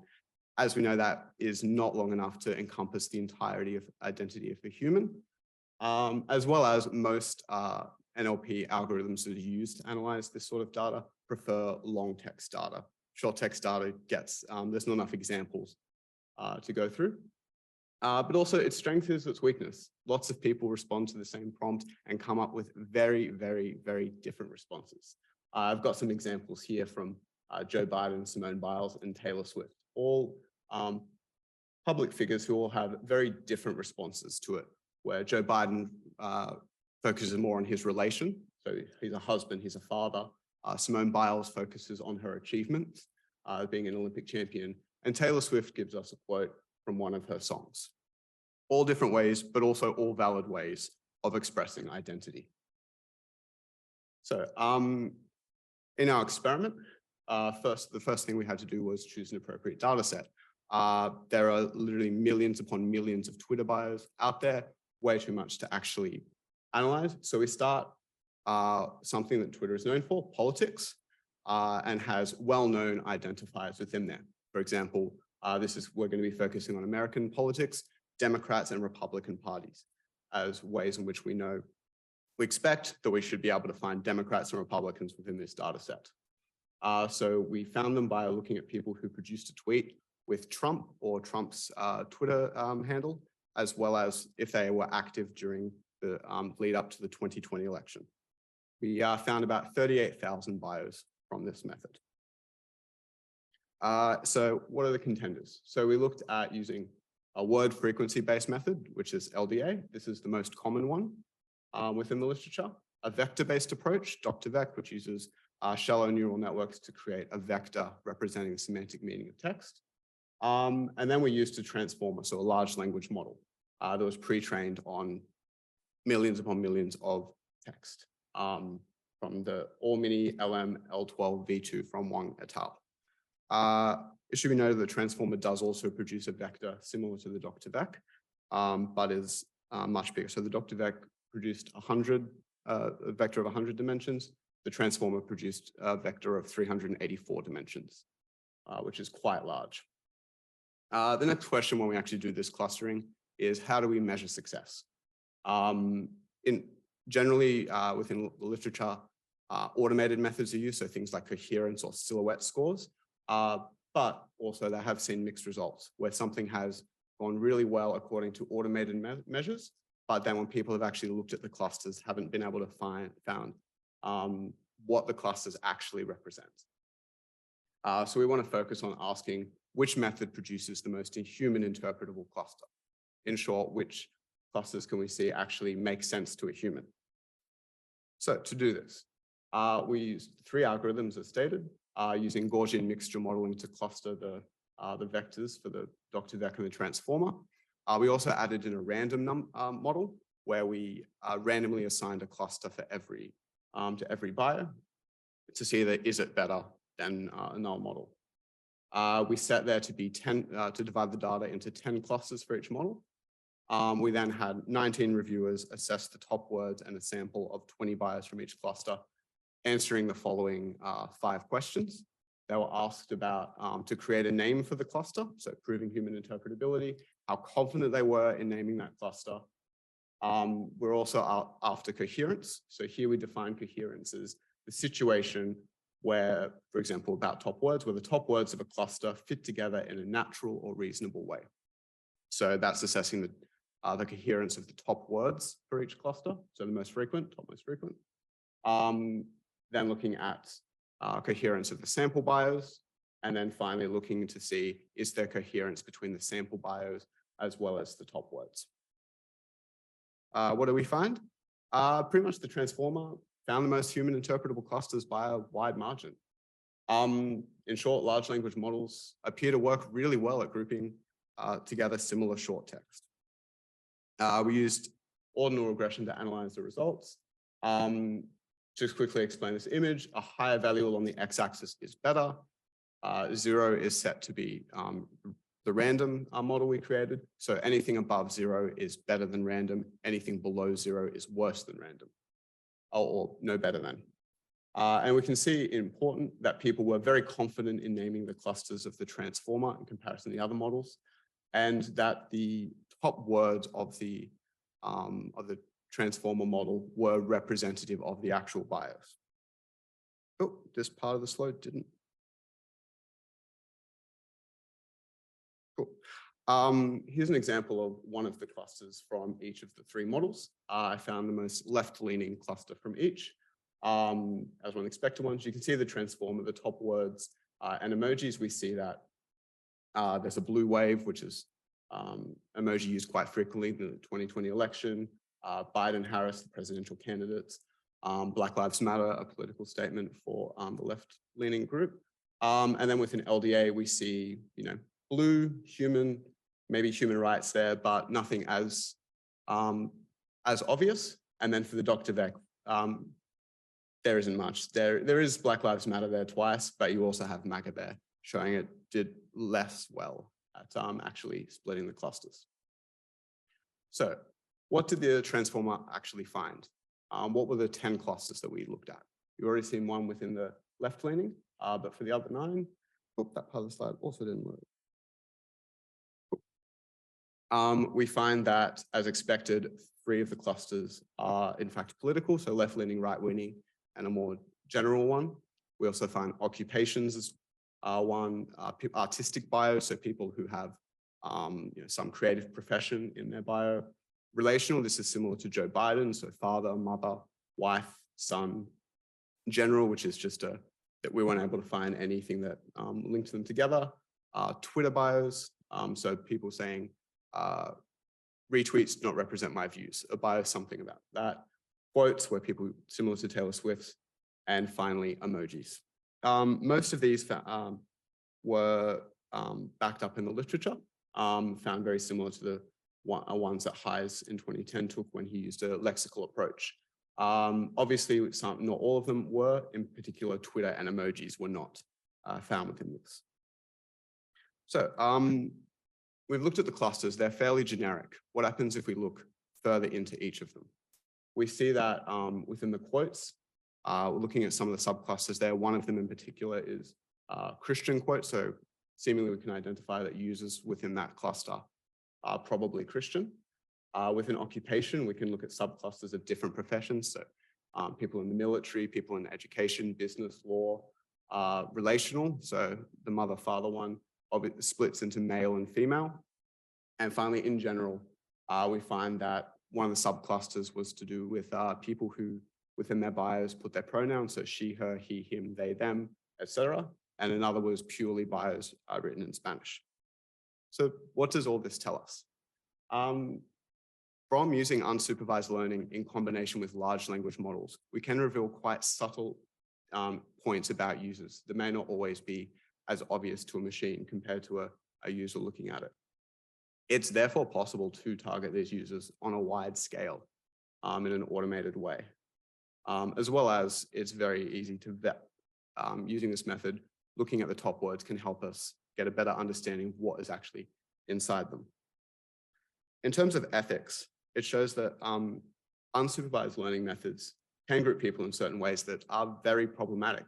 And so when using unsupervised machine learning approaches, we need to be sure that we are understanding what is in each particular cluster and how that might affect the groups, those particular groupings. Yeah, can be done en masse for marketing, but also can be done for more nefarious purposes. Thank you very much. Are there any questions?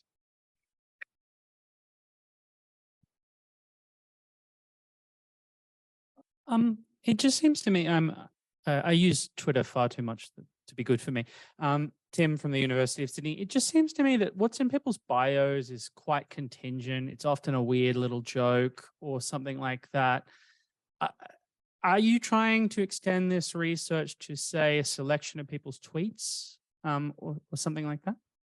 So the next step in this, this is still stages, but we want to have a look at how does identity map onto actual behavior. So let me use the mic.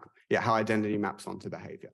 So for example, do people with Democrat left-leaning bios, do they tweet more about Democrats and Joe Biden and so on? We would expect that. But then how does it map onto all the other different clusters? So yes.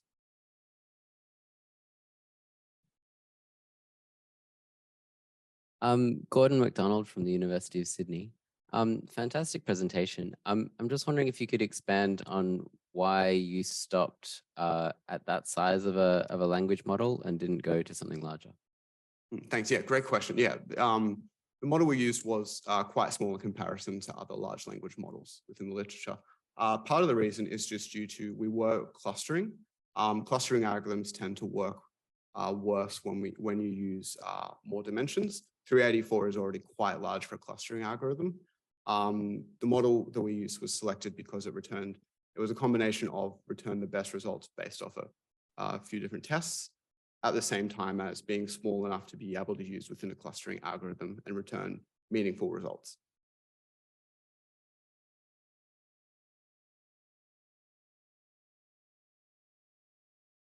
Hi, I'm Munira from CSIRO. Just wanted to know a bit about the generalization of the results, because if you look at the Twitter demographic, a very specific part of the world, very specific demographics, they use it. And I mean, compared to other social media platforms and the kind of just if concentrating on the political contents that are being generated, a different age group and different demographics will be posting over there. So what would be the generalizability of the results and the utility in coming up with some insights which are representative of the real world out there? Yeah, thanks. That's a great question. And yeah, Twitter is very limited. It is representative of only a certain chunk of the world and people's views. That's definitely a massive limitation for it. In terms of, we want to look at, exploring other social medias. For example, and the generalizability for this comes with the short text data. There's a lot of short text data out there that is, well, as discussed, very difficult to actually analyze. In terms of next steps, down the line, we want to look at YouTube, which has a much higher volume of people, much more representative of the population, and has a wide range of short text data in the form of the YouTube comments.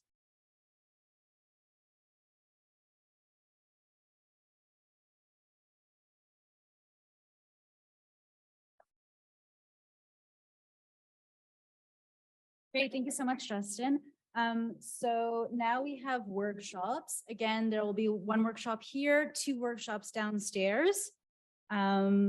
The workshop taking place in this room is titled Diversity and Inclusion in Large Language Models, a concerted effort to explore the challenges and solutions. And that will start shortly. All right. Oh God, that's so bad. This is Louise Pike, and she's an honorary research associate at Sydney University. Louise's background is just intriguing and has written numerous books. I want to read all of them, including things called Scorpion, Gilgamesh, Turtle, an upcoming book called Wind. I mean, it's deeply speaking to me. And Louise is going to be talking to us today about considering the risks through science fiction of AI, which I think is wonderful. I am so sorry, but I'm looking forward to that too. No, reinventing the wheel. And then I'm not going to actually try and say that word again because it's already gone out of my mind. Chatbots and change. So thank you, Louise. Nailed it. Thank you so much for that lovely introduction. Oh, and thank you. Right. So while often viewed as a new and modern phenomenon, adjusting to technological change has been part of the human story since the time of our earliest written records and even before the development of writing itself. Over 4,000 years ago, the development of the cuneiform script in ancient Mesopotamia, which is considered the world's oldest known form of writing, was a significant moment of technological change in human history. As with large language models, cuneiform altered the way that information was communicated in response to a changing world. Prior to the development of cuneiform, the appearance of scenes of prehistoric narrative art and pictographs also companioned and indeed facilitated social, political, and cultural changes. The benefit of having thousands of years of collective experience in adapting to technological change is that this long history can provide some insights into the kinds of trends that have often occurred alongside sudden technological shifts. In this paper, I will first consider how the development of the world's earliest known form of writing reveals some timeless trends in adapting to technological change before considering how these trends may be applicable to our current moment. In this paper, while the scope of my topic here, which seemingly covers most of written history and also some prehistory, precludes a comprehensive analysis, I will suggest that the new generative AI models can tell us as much about the recent past and present as they do about the future. From the outset, it is worth noting that the writing of history too is changing with the rise of AI technology. In recent years, cuneiform has been deciphered using AI. The Fragmentarium project, for example, uses sophisticated algorithms to determine which fragments of shattered cuneiform text belong together and predict the text that once filled missing sections. This means that in some ways, generative AI is already active in the process of writing history, filling gaps in the evidence using probable signs which may or may not reflect the original record, using context as its guide. So back to the past, because if you want to know about adapting to technological change, you really should ask a Mesopotamian. While the mighty empires of the Near East have long faded into the past, hints of the many achievements from ancient Mesopotamia may be found in the writings left behind. And this is an extensive collection of data, including perhaps as many as 2 million Kaleo tablets inscribed with cuneiform.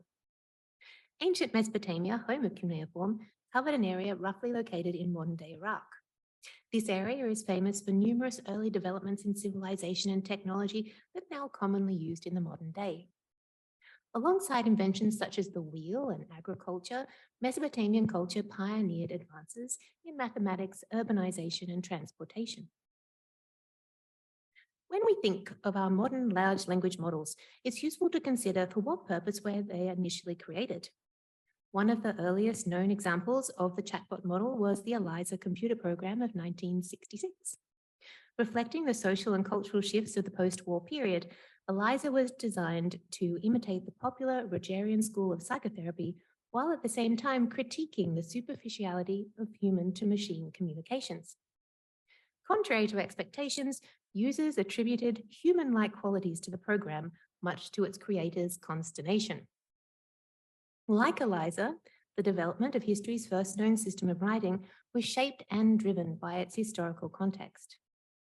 Cuneiform writing developed in Mesopotamia in the 4th millennium BCE, with the first attested text from Uruk appearing in the Archaic period. Uruk, of course, is often considered by many historians as the world's first city. Like the modern post-war period of the 1960s, the Archaic period in Mesopotamia was a time of intense change. The development of writing occurring in Mesopotamia was during a time of increased complexity in social relations and structures, although it's worth noting that writing likely appeared in multiple civilizations at different times. Increasing density in human settlements resulted in the rise of complex urban cultures, with the city of Uruk growing to accommodate a population of around 40,000 people. In this dynamic environment, proto-cuneiform emerged. As the social order became increasingly complex, more sophisticated measures were required to keep records, so the first writing was developed largely to assist with economic administration and the exercise of social control. From these origins, cuneiform writing expanded to become the primary language of communication throughout the Near East for thousands of years. The new technology of writing allowed a sophisticated oeuvre of literature to be developed and preserved, transforming society. A few trends can be observed on technological change and adaptation, even from this extremely abbreviated overview. Firstly, with both the history of large language models and cuneiform, the technology in question, once invented, developed in ways that were unforeseeable for the technology's creators. Secondly, the ripples from the technological change flowed into all aspects of life. Yet, as noted by the Mesopotamians themselves, these changes did not affect all levels of society and culture equally. Cultural and technological advances were not presented as unambiguously and uniformly beneficial in the sophisticated world of cuneiform literature. In the world's first written epic, Gilgamesh, the benefits of civilization and urbanization, such as advances in the technology of wall building, were juxtaposed with their costs, such as environmental destruction and alienation from the wild. Indeed, new technologies were sometimes represented as being harnessed in the service of human conflict and depicted disproportionately serving the interests of those with a higher social status. In the Sumerian epic Enmerkar and the Lord of Arata, the heroic king defeats his enemy by inventing and using superior technology, the ability to write.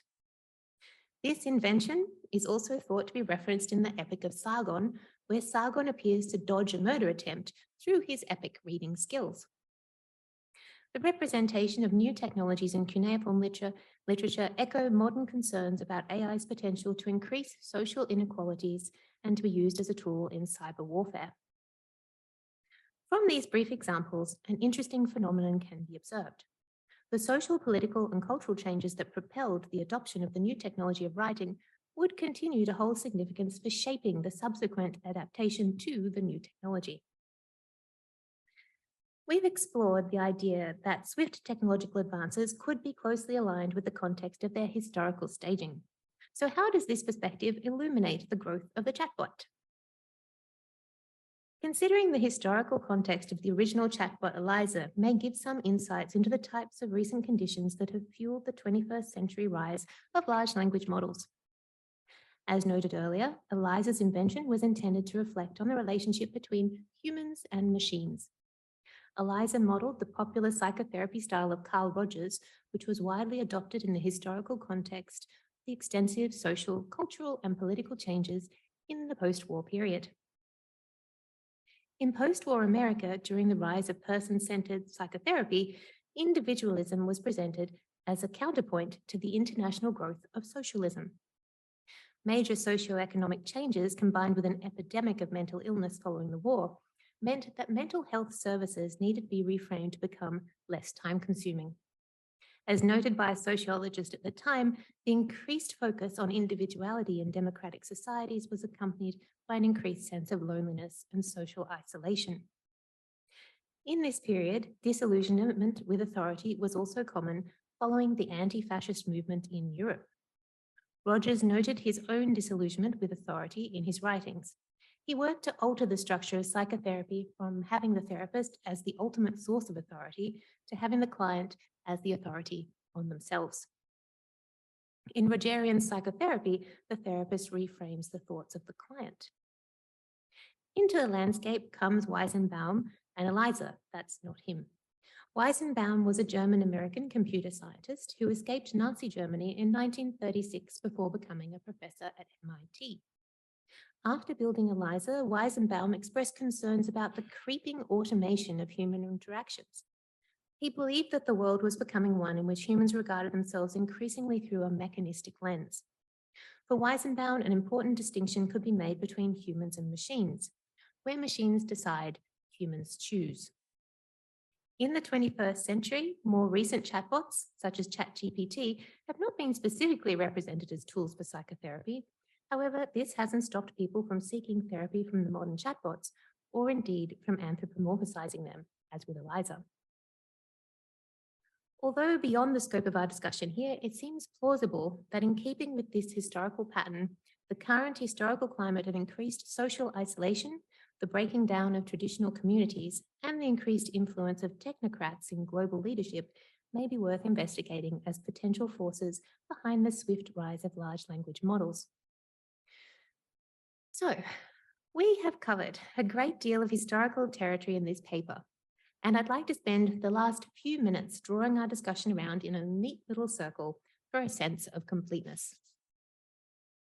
Firstly, does anyone know where the chatbot Eliza got her name? Yes, I know referring to Eliza as with a gendered pronoun is anthropomorphizing, but does anyone know? Yes. Perfect. I can now bring on my next slide. So Eliza was named after Eliza Doolittle, the plucky protagonist of Pygmalion. The name was chosen by Weizenbaum to illustrate a key concept of his creation.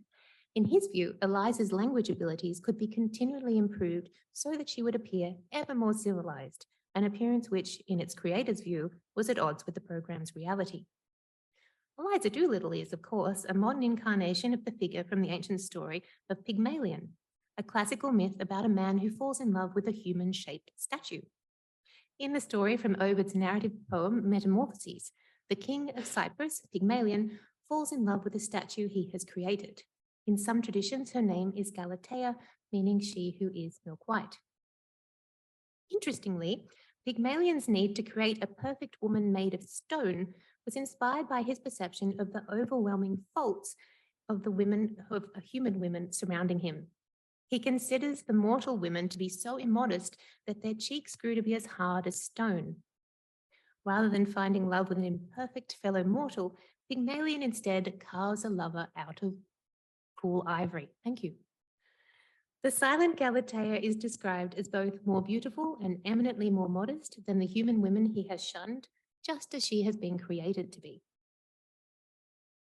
As Ovid's Pygmalion blurs the line between human and statue, so the chatbot program Eliza was likewise transformed through the anthropomorphizing gaze of those whom she encountered. It's worth noting that Ovid's Pygmalion appears likely to have been inspired by the much earlier exploits of that famous Mesopotamian hero Gilgamesh, whose true love Enkidu was also formed from clay. Enkidu is divinely created to teach Gilgamesh about love and human connections where no suitable candidate could be found for the job among mere mortals. As with Pygmalion's statue come lover Galatea, Enkidu is created to provide social companionship in place of human connection. The special qualities of the creations, Galatea and Enkidu, which make them appealing substitutes for regular mortals, will continue to set them apart from the rest of humanity. So, in conclusion, from chatbots to cuneiform, or the other way around, we have seen that technical advances have often had antithetical outcomes in human history. It's often imagined that humans are responsible for shaping technology, yet often it's the technology that we create that shapes the course of our civilization and culture, at times in unexpected ways. Echoing Weizenbaum's concerns relating to the early chatbot Eliza, in a world where machines become more and more anthropomorphized, so too we observe humans being increasingly conceptualized as organic machines. Indeed, while we have seen that social factors play a critical role in driving the spread of new technology, Factors related to human concerns, such as the ability of new technology to intensify existing inequalities, must be an indispensable consideration in the development of new models involving generative AI. In a fast-moving world where the line between human and machine becomes increasingly blurred, the values driving the shared future created by humans and machines must be actively chosen before they can be decided for us. Thank you very much.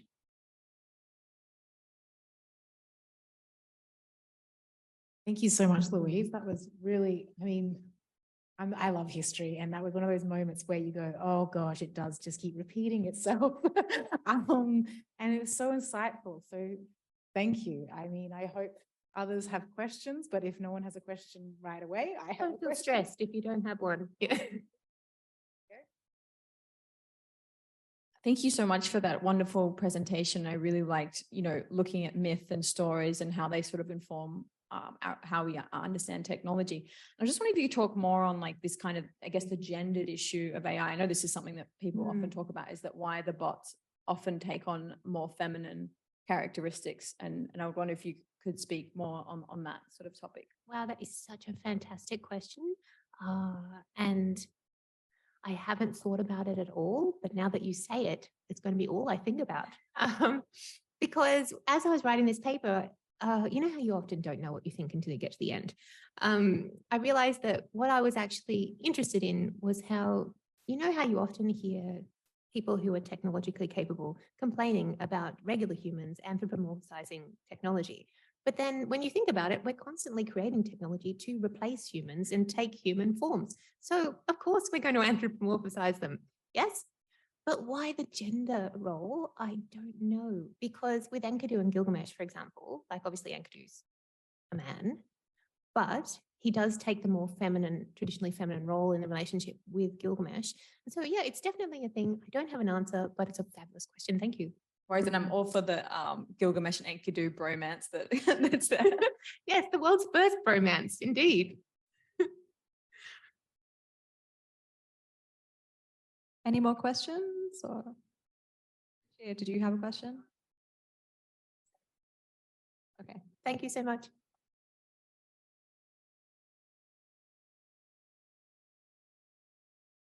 So before I got excited and introduced Tara accidentally.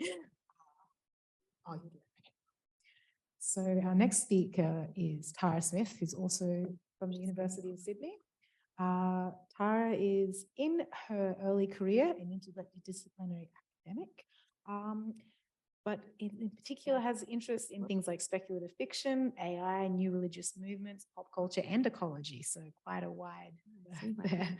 And as I mentioned earlier, she's going to be exploring the actual risks and of generative AI through science fiction, which I think if anyone is into science fiction, I think is a wonderful way of trying to imagine things, because we tend to, I don't know about you, but that unknownness that Louise was talking about is maybe something that is more easily explorable through science fiction.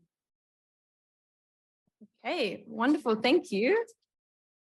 So thank you so much for letting me attend this conference. And I'm really excited to kind of rant to people about AI, like I have been anyway for the last year. I recently went to a networking event in Canberra, which happened to be at a brewery, and me being the social person I am, but a very light drinker, I was like, I'll, participate. And I got a drink and I got very drunk and ended up cornering two corporate lawyers that weren't very interested at all. This wasn't about AI. This was just a random event. And I said to them, I'm not going to spend all night lecturing and talking to you about AI, and then proceeded to do exactly that. So I finally feel like I'm in the right place. So I hope you don't mind if this presentation is a little bit ranty and quite conversational. And I also want to caveat that the AI that I'm exploring in these texts is more broadly kind of considered general AI and not generative chat models. But I think that the same sort of ideas and lessons are still very much relevant. And I also want to add that I absolutely love this topic and I love this sort of tech space, but you probably get a sort of trend through my paper that I'm also very pessimistic. And I don't want to come across as the sort of person yelling at the cloud of like, no, but it's probably going to emerge. And I don't think many people in this room need a lot of convincing of why science fiction is a great space to explore AI in the ways it can kind of help us think and perceive the future and engage with it and hopefully learn from it. And I definitely don't want this presentation to be too doom and gloom, as I said, but let's see where we go. I just wanted to quickly show you this app that I found recently called Human or Not. I don't know if you guys have come across with this, but basically it uses generative AI to sort of have short conversations between you and either another human or an AI, and you have to try and guess which is which. And I just wanted to show you some of my conversations coming through, and excuse my very colloquial kind of way of talking. So you can see I'm green, and then the sort of text in white is the AI. And I got quite fooled a lot of the times. So you can sort of see me saying, you know, what's your favorite meme? And so the white text saying things like, you know, I asked them, do they like being a bot? And they said, I don't really have a choice. And then this next one to the right, you could see, you know, me asking again about memes, thinking maybe this was a way to kind of tell human or not. And there was so, like, the way they spoke was just so common and like very like chat speaky, like, because I spent a lot of time on the internet and I was totally fooled. So these are both with conversations I had with AI, and there's just one more, and you can see they're using like, you know, ha ha ha, you know, 3 question marks. Some words are in capital.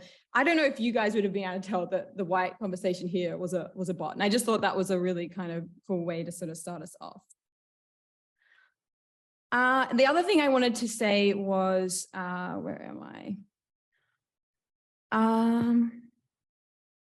So I want to say that so AI is doing some pretty amazing things at the moment. And I know this is a really long introduction, but I also wanted to demonstrate sort of what a strange world of new tech and ideas that we're living in. And I also say that I often feel that the debate around generative AI and AI in general are really polarizing. You're either for progress or you're a sort of a Luddite wishing for it to be banned or deleted. And I want to position this paper as there also being a lot of room for middle ground. And it's also okay to have reservations.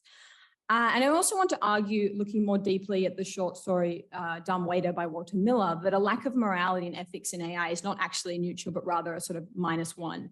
So recently watching a video by a contemporary economist, he explained that people like me that don't own a house are not sort of neutral, but -1 house, because we sort of need somewhere to live. And I would argue that similarly, technologies like generative AI are not neutral in terms of morality, but a -1, non-ethical and immoral. And I think that this is important. I also think it's very important to think about what sort of metrics we use to measure the success of AI. So has anyone had the benefit of dealing with the Woolworths chatbot AI, Olive? Yeah, I don't know if you've ever used it, but it's a very simple sort of chatbot used to sort of like manage complaints and things like that. And if you haven't, you're lucky. But I, for example, you know, have had many conversations with her. And, you know, she's already very anthropomorphized as I'm using she, but she might ask me to sort of rank her performance, but she doesn't ask me questions like, did I feel frustrated at the inability to really talk to someone? The lack of agency that I felt in the exchange, the anger at it not understanding. I mean, how many times have you been kind of talking on the phone to an automated voice that says like, please state your problem, like, and you say it like 6 times, like, where's the metric that says like, where was your like joy from that conversation sapped? You know, we're not really measuring these kind of things. And so in this concept, you know, later, if I have time, I'm going to briefly draw on Theodore Adorno's concept of the sort of administered world, which is the sort of concept that I feel very much today, and I'll come back to it later. And I believe that while the risk of potential job loss is a huge factor with these kind of technologies, that maybe even the bigger loss is the lack of sort of human representation, empathy and agency and morality in the many systems of administration that we deal with, and the toll it has on us as a species. So as I said, the pessimism coming in. But anyway, I was originally going to be able to talk about 2 texts, but all out throughout the day, I've been having to just cut things out of my presentation. So I'm not going to talk much about Harlan Ellison's text, but mostly focus on Walter Miller's Jr. Dumb Waiter from 1952. Walter Miller's Dumb Waiter is a post-apocalyptic story set against the backdrop of a world run and controlled by an AI called Central, a system that runs all administrative and judicial systems in the city of a dwindling, decimated human population. Whilst war has destroyed humans, Central continues to serve per its programming. The mechanics of the city continue, but devoid of human life. At the center of the story is a young man named Mitch trying to see if he can get Central up and running, and a woman he meets along the way to fix Central named Marta. The AI is indifferent, unable to comprehend a world where the people it was designed to serve are no longer living. So there's been like an atomic sort of bomb and they're no longer there. However, Miller sort of challenged the idea that machines can ever truly be evils. For him, they are simply a tool wielded by ignorant people. However, at the same time, there appears a counter argument, a critique for these kind of cold and heartless systems in the very real repercussions of a society that kind of ticks along with no real people to serve anymore. And it's something, is something still a tool if it sort of continues to operate without us? I'm going to briefly, if I define what I mean by AI, and as computer scientist Pei Wang notes, it's well known among academics of artificial intelligence that there is no widely accepted definition. The phrase AI is used in a variety of different contexts, both within and outside the computer engineering discipline. And this presentation is going to focus mostly on what is understood as strong AI systems or general AI, which denotes machine or system which can learn and adapt to a certain degree and perhaps in the future evolve in a way that can self-replicate or be more knowledgeable and capable than humans. So while generative AI like ChatGPT is very sophisticated, as far as I'm aware, it's not yet considered general AI. However, is definitely advancing AI in a way that makes these kind of novels and philosophical questions in places like science fiction so important. And the artificial intelligence within this science fiction story, Central, would be considered a sort of strong, capable AI, which can adapt and change, but really lacks the emotional range and powers of general AI in my other story, which I haven't got time to talk about. So I'm going to just briefly talk about AI in science fiction. I'm going okay for time. So artificial intelligence, robotics, cybernetics, computer learning machines taking over the world have long been topics of science fiction. However, as our own technologies improve, the lines between speculative fiction and reality have blurred.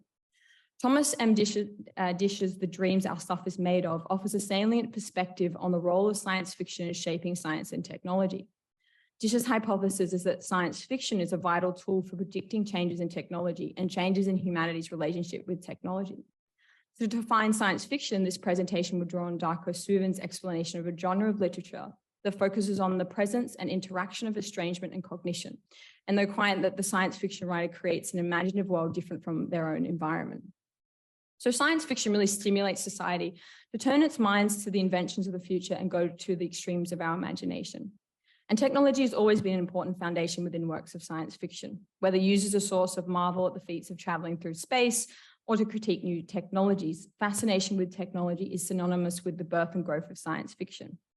Kieran Tranter considers the genre to be a storehouse of technological futures and a window into our fears and hopes for the future. Definitions of cybernetic life often come from a place of extremes. At one end of the definition spectrum, there is a resistance to see any similarity between humans and machines. And at the other end of the spectrum, human mind is viewed as akin to machinery, evolution as information processing. A belief reinforced by the idea that mind and knowledge is held within the brain, and if that is replicated, so will thought be replicated. A position that says very little about the importance of information within a contextual living and breathing body. So unfortunately, we're going to kind of go through missing Harlan Ellison for another time, and that bit too. So I'm going to talk a little bit more again about dumbwaiter's Central. So at the outset, you have Mitch, who really spells out the inability of Central System to function without the assistance of humans. So the tale begins with a vision of bombers flying across the skyline, going through the drills of war, but having completely lost the capacity to actually drop bombs. So set against a sort of romantic image of a sky and stark landscape below. A young Mitch walks along, whistling the blues in indifference, as the reader realizes the absurdity beneath the war imagery again. And so I'm not going to read this quote out because I don't think I have time. But it's such an interesting way to start the novel. It's this kind of like, cold kind of depiction. So 3 years since humans fled to the countryside, the rockets still fly but have no ammunition. Human soldiers have long since to load bombs, so the bombers' bays open but no bombs fall. Like an automation, the planes repeat the last instructions they received from Central before humans left the city, unaware that the war is over. Miller seems to imbue Central with both ignorance and sort of cold indifference. And this story is very reminiscent of Ray Bradbury's short story, There Will Come Soft Rains. I'm not sure if you guys are familiar with it, in which a fully automated house cooks eggs and breakfast for a family that's been already killed from a nuclear holocaust. So in Soft Rains, again, the house keeps ticking along, going about the motions, preparing a life for a family whose shadowed silhouettes are actually plastered on the outside wall in ash. So in a similar vein, Central and her machines are going through the motions of running a city, but without the actual humans they were designed to serve. So coming back briefly to the administered world, Adorno refers to this idea in a post-Enlightenment society where everything becomes reduced to productivity and numbers, and we are sort of without agency. Jeremy Brungus, sort of summarizing this, states, because administration does not depend on faces but numbers, it can do its far-reaching work without resource to personal morality or the institutions of reflection.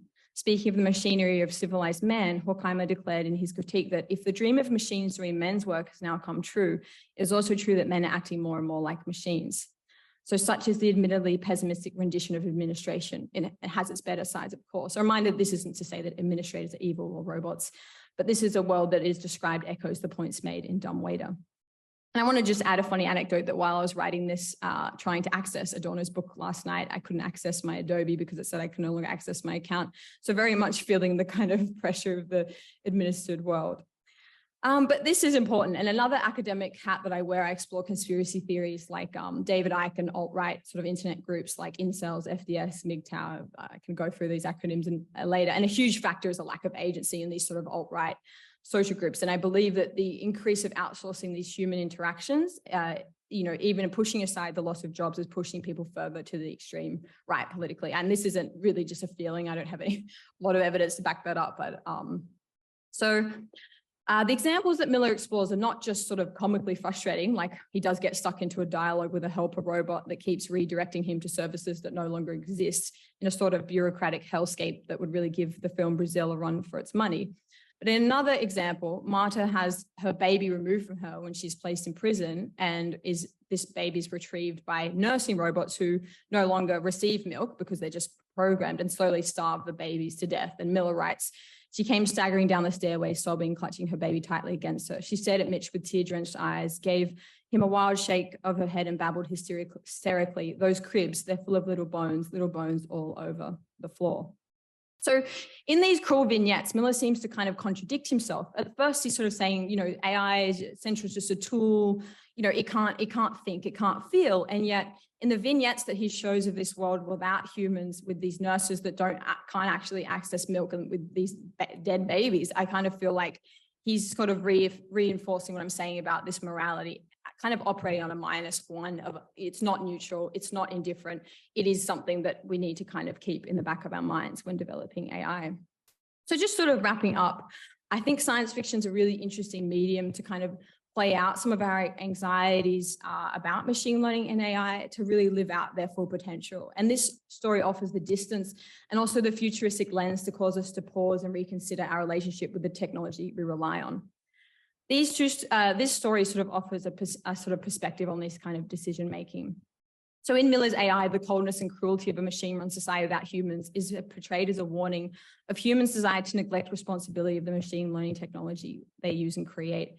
In addition, he poses two kind of contradictory ideas, like I've said. Central is both just an operating machine, unable to understand concepts like morality, and therefore blameless, but at the same time, we have humans dying and suffering at this sort of neglect. And even this so-called neutral entity is still anthropomorphized. It's called she throughout the story. And so I think Miller himself was really trying to battle with these two contradictions. I do think that science fiction is a really good tool for thinking of these future philosophical and ethical issues of idea, and they should be at the forefront of discussions, the kind of metrics we use, the risks of removing humans from jobs, and the risks of increasing the idea of an administered world and making that worse. And that's me.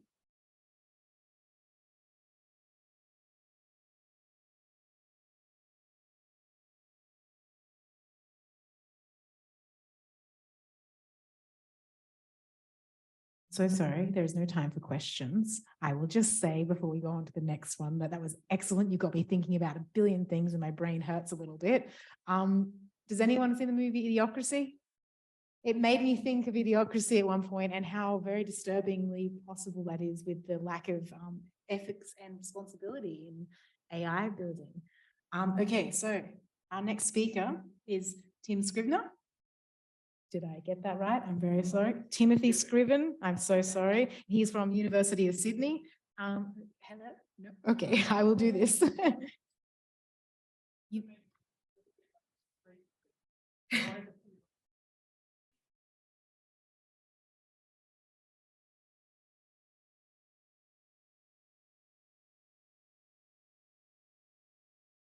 That slightly disorganized introduction. Yeah, so what did they do? Talk about, I guess, a contrast between different views and philosophy of mind. Here we go. Yeah, what I'm here today to talk about is, I guess, a contrast between different views in the philosophy of mind. And I guess I want to challenge ideas that some people may have, that we know what it would mean for a machine to have some kind of personhood. Personhood in hindsight might not have been quite the right term. I think I probably should have given the talk about, of course. Personhood may not have been quite the right term. That's what I want to write the paper on. But really in this talk, I'll just be concentrating on mindedness, which is a slightly different concept. Okay. So it may help to have in mind a model as we go through the talk. And I'm naturally inclined to choose one that makes the case as clearly as possible. So I want you to imagine a version of GPT-4 that has been fine-tuned and trained through the RHLF method to behave like a specific character from fiction. I'll ask from the audience, what's a fictional character that people would like to have as our kind of collect? Batman, okay, yes. A model behaving as Batman. Now, there's a famous, I think a lot of people think that beliefs, desires, mental states, etc., this very concrete thing, but there's this famous passage from the philosopher Daniel Dennett in which he suggests that if we're in a permissive mood, we can say that a thermostat has beliefs. And there's a more recent quote by the machine learning pioneer Geoffrey Hinton, which has burnt itself into my brain. And he said, "I'm amazed that people confidently pronounce that these things are not sentient. And when you ask them what they mean by sentient, they say, well, they don't really know. So how can you be confident that it's not sentient if you don't know what that means?" Going back to Dennett's claim about thermostats, it illustrates, I think, an important clash in the philosophy of mind. There are those like John Searle, for example, who think that mindedness is a special property, a discontinuity in the world. Call this the thick view of mind. Dualism, of course, philosophical dualism would be the ultimate form of a thick view in the philosophy of mind, but it's not the only possible view. And then there are those who regard mind as something relatively easy to find, like Dennett and your faithful speaker today. But more than just easy to find, we regard it as something almost a bit like a labeling convention. Call this the thin view of mind. Now, whether or not the thick view or the thin view of mind is right, it is quite possible in either case for us to sleepwalk into mistreating artificial intelligence by not recognizing its ethical status at some point if it becomes advanced enough to have an ethical status. But if the thin view is right, and whether or not something has a mind is partly a matter of difficult and somewhat even arbitrary classificatory conventions, there is, I think, a special risk of sleepwalking into doing something that we will later regard as having created then mistreated sentient minds. I want to illustrate how, according to one thin view, analytic functionalism, LLMs may already create, in some sense, a kind of quasi-personal, quasi-mind. I'll start by describing the behaviorist view in the philosophy of mind. The behaviorist holds that mental states are constituted by tendencies towards specific behaviors. My belief that it's going to rain is defined by behaviors like my carrying an umbrella, etc. On this view, LLMs would create minds every time they role play a character, in so much as a character behaves like something that believes and desires things. But of course, the behaviorist view is largely rejected these days. It was defeated due to some odd consequences of the doctrine. For example, on the behaviorist view, my anger doesn't cause me to yell. Rather, my tendency to yell is part of my anger. Behaviorism was replaced by functionalism, which holds that my anger is whatever internal state that causes me to yell, e.g., in the case of humans, a functional state of their brains.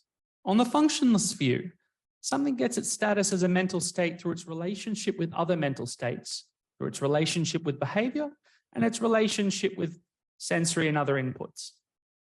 A fair characterization, really simplification, of what could make something a mind on the functionalist view is a model of a person is itself a mind if it has parts interacting together and relating the model's inputs and outputs in the right way.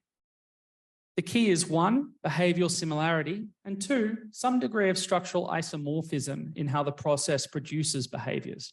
It might seem implausible that this last condition is met in the case of large language models, But the structural isomorphism required is only at a very, very high degree of abstraction.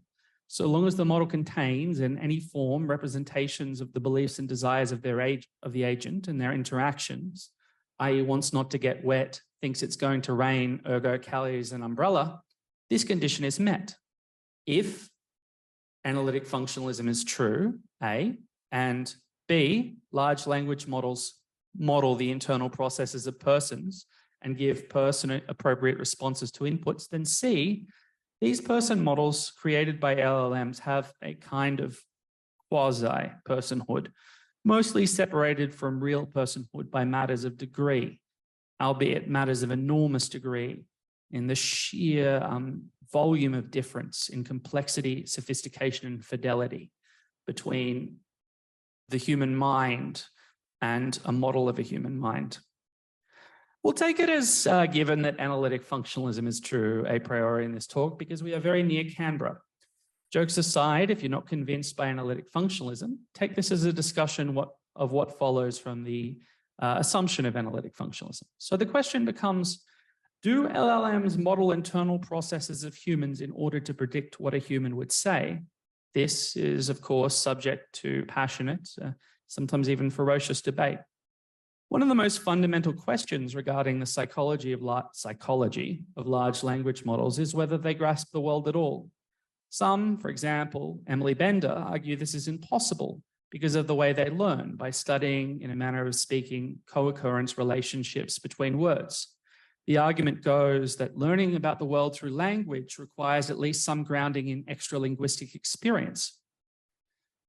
It is far from clear to me that this argument is successful. It seems to me that in a very large corpora of text, information about the structure of the world could be implicit simply in the co-occurrence relations of words. There is an empirical literature on this topic, often using games as an example. One can train LLMs to predict moves in a board game, and some researchers have claimed to find implicits in the weights and biases of an LLM. Models of the game boards themselves. For example, one researcher recovered from the weights a map of the board that the LLM was playing on. For a review paper on the question of world modeling, see Mitchell and Krakauer 2022, I certainly do not think that we can outright rule out that LLMs are modeling the world, and my personal sympathies are towards that position. I don't think they're just modeling surface correlations, however sophisticated, between text. If LLMs do model the world, then very plausibly, a particularly important part of the world to model would be human psychology, both for the purposes of predicting what humans will do in order to answer questions which rely on such understanding, for example, questions about the theory of mind, and for the purpose of predicting what word will come next in a string of text, since often the best way to do this is to put oneself in the shoes of a hypothetical author. A fascinating new result by Codaforono et al.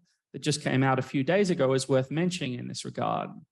The authors found that inducing emotion, in quotation marks, in language models results in effects on the answers that these models give. In similar ways to those emotions would affect the human pattern of answers. I think this shows the depth of behavioral similarity between language models and humans, which is far from perfect, but which is not shallow or at the surface level only either. Now, there's a debate in the literature that's been going on since the 80s about whether or not humans predict the behavior of others by running mental models of other humans or whether they do it on the basis of theorization. This is the so-called debate about simulationism in folk psychology. It seems to me quite probable that whether or not simulationism is true, our capacity to predict the behavior of others is in some sense dependent on a capacity to model the interaction of their mental states, to run a stripped down version of their mind and see what happens as a result.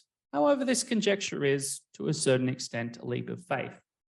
But given the assumptions I have begged for, a prior assumption that analytic functionalism is true, a model of the mind taking inputs and giving appropriate outputs would be a mind, or at least perhaps the same sort of thing as a mind, but quantitatively and qualitatively less complex than the sorts of things we normally think of as minds. Given that assumption, given the assumption that large language models are modeling to some extent human psychology and producing answers, then on the analytic functionalist view, there is no clear distinction between the kind of mind that a large language model has and the kind of mind a human has.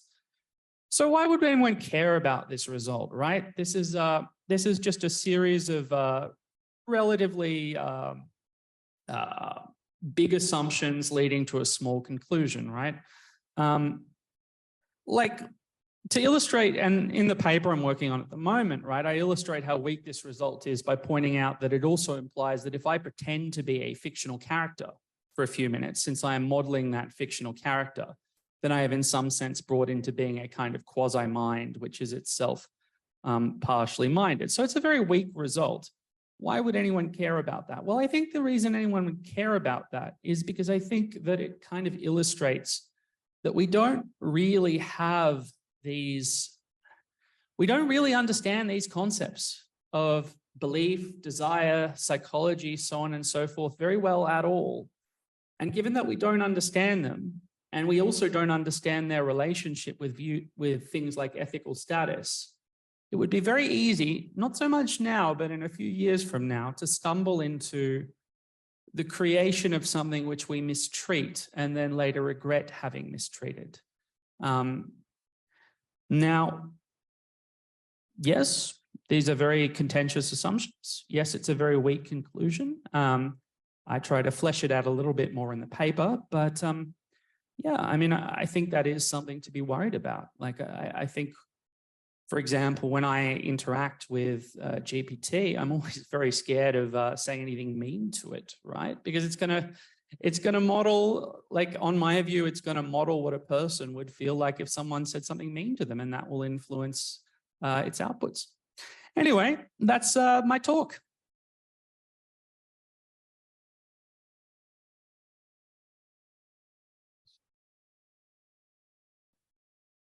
Thank you. That was fascinating. I have not so much a question, but a comment. You talk about LLMs model the world, or they have a quasi model of the human mind, or something like those are the words you were using. And I apologize if I misrepresent your words. But a large language model is a model of language. It's not a model of the mind or the world. It's a model of how humans use language. And so maybe it's a moot point because it's a model of something.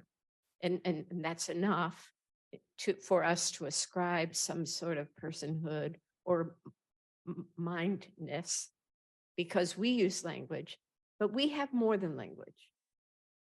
Yeah, so this is what the debate in the literature is about at the moment, right? Can you get semantic groundedness in extralinguistic reality just starting from language? And I'm of the view that that's not correct. You can actually get semantic groundedness just starting with language itself. I think one way to illustrate this is imagine someone who's walking through the world and all they have is the sense of vision, right? And they see around them particular bits that are related to other bits in certain ways. And on the basis of that, they construct behind a visual reality, a theory of the objects underlying them. I think in principle, constructing a picture of reality from correlations between words, constructing a model of a world beyond language, from language is possible. And that's kind of what the debate in the literature is about at the moment. For example, the Krakauer paper I mentioned from 2022 talks about exactly this question, and the results looking at whether you can reconstruct game boards by looking at Othello AIs that have been trained on language inputs. Before you go too far, it doesn't construct abstractions from the language. And I mean, there might be an AI that does. And before there were large language models, we did have cognitive systems which used a lot of the levels of abstractions that humans use when they think. But a large language model does not have abstraction. It only has the base level of how we use language. And it doesn't build theories. and it doesn't construct concepts. It only has language, how we use language. Now, again, it might be a moot point because what you're talking about might be in the future when we combine large language models with what we know about cognitive systems. And on top of those, we build abstractions. But I'm still stuck at conflating large language models with AI writ large. All I can say is that there are people in the literature who believe that they do build abstractions and that they model the world and that they're being published in papers like the Proceedings of the National Academy of Sciences. This is, you may disagree and you may be right, but this is a live debate in the literature about whether or not you can build a larger theory of the world just by starting from correlations in text, as they do. You may well be right, but it is a debated point. And for the sake of my talk, as I say, I simply assume that one side of that argument is right. Yeah. Thank you for that talk. It was really interesting. It's something I've been thinking about in terms of like video games and how we treat like NPCs. And like, you know, obviously that's like not something that's important now, but there's a few theorists that I've read that I'm like, we should be careful in sort of how we treat non-playable characters in video games. But my kind of question was like, if we already have trouble treating other sentient creatures well, do you think that socially there would be much room for us caring about these sorts of entities? And I'm not saying that that means we shouldn't. I'm just saying that, you know, we have animals that get treated really badly in agricultural systems and things like that. So I'm just wondering what you thought about that. Yeah, I mean, it is an interesting question, right? Like, is there a kind of conservation of care? Like, there's only so much care to go around. One area in which I've thought very hard about this is there a rivalry between ethical concern about AI itself and ethical concern about the people who might be harmed by AI? Or is there a kind of confluence there? And I think there's actually a kind of confluence there. And the reason I think that is because I think if you think that not so much current AI, but AI a couple of steps down the road might have some kind of ethical status, that gives you a reason to say, whoa, let's slow down a little bit with AI development in particular, and think more critically and ethically about it. So I don't see it as like a zero-sum game, but between concern for humans and concern for non-humans. Just with the example of animals, for example, as well, I think that a lot of people who have cared historically a great deal about animals have also cared a great deal about people.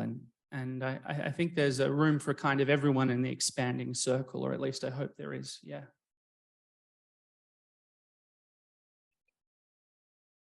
Thank you. That's all we have time for questions. So thank you so much. I'll give it another round of applause. Okay, so now we are to head down. Well, there's a little bit of a break, just 5 minutes. Just enough time for us to get down using the lifts. And we have 2 final speakers in the combined auditorium. And then after that, we'll have our networking session with drinks. So see you there.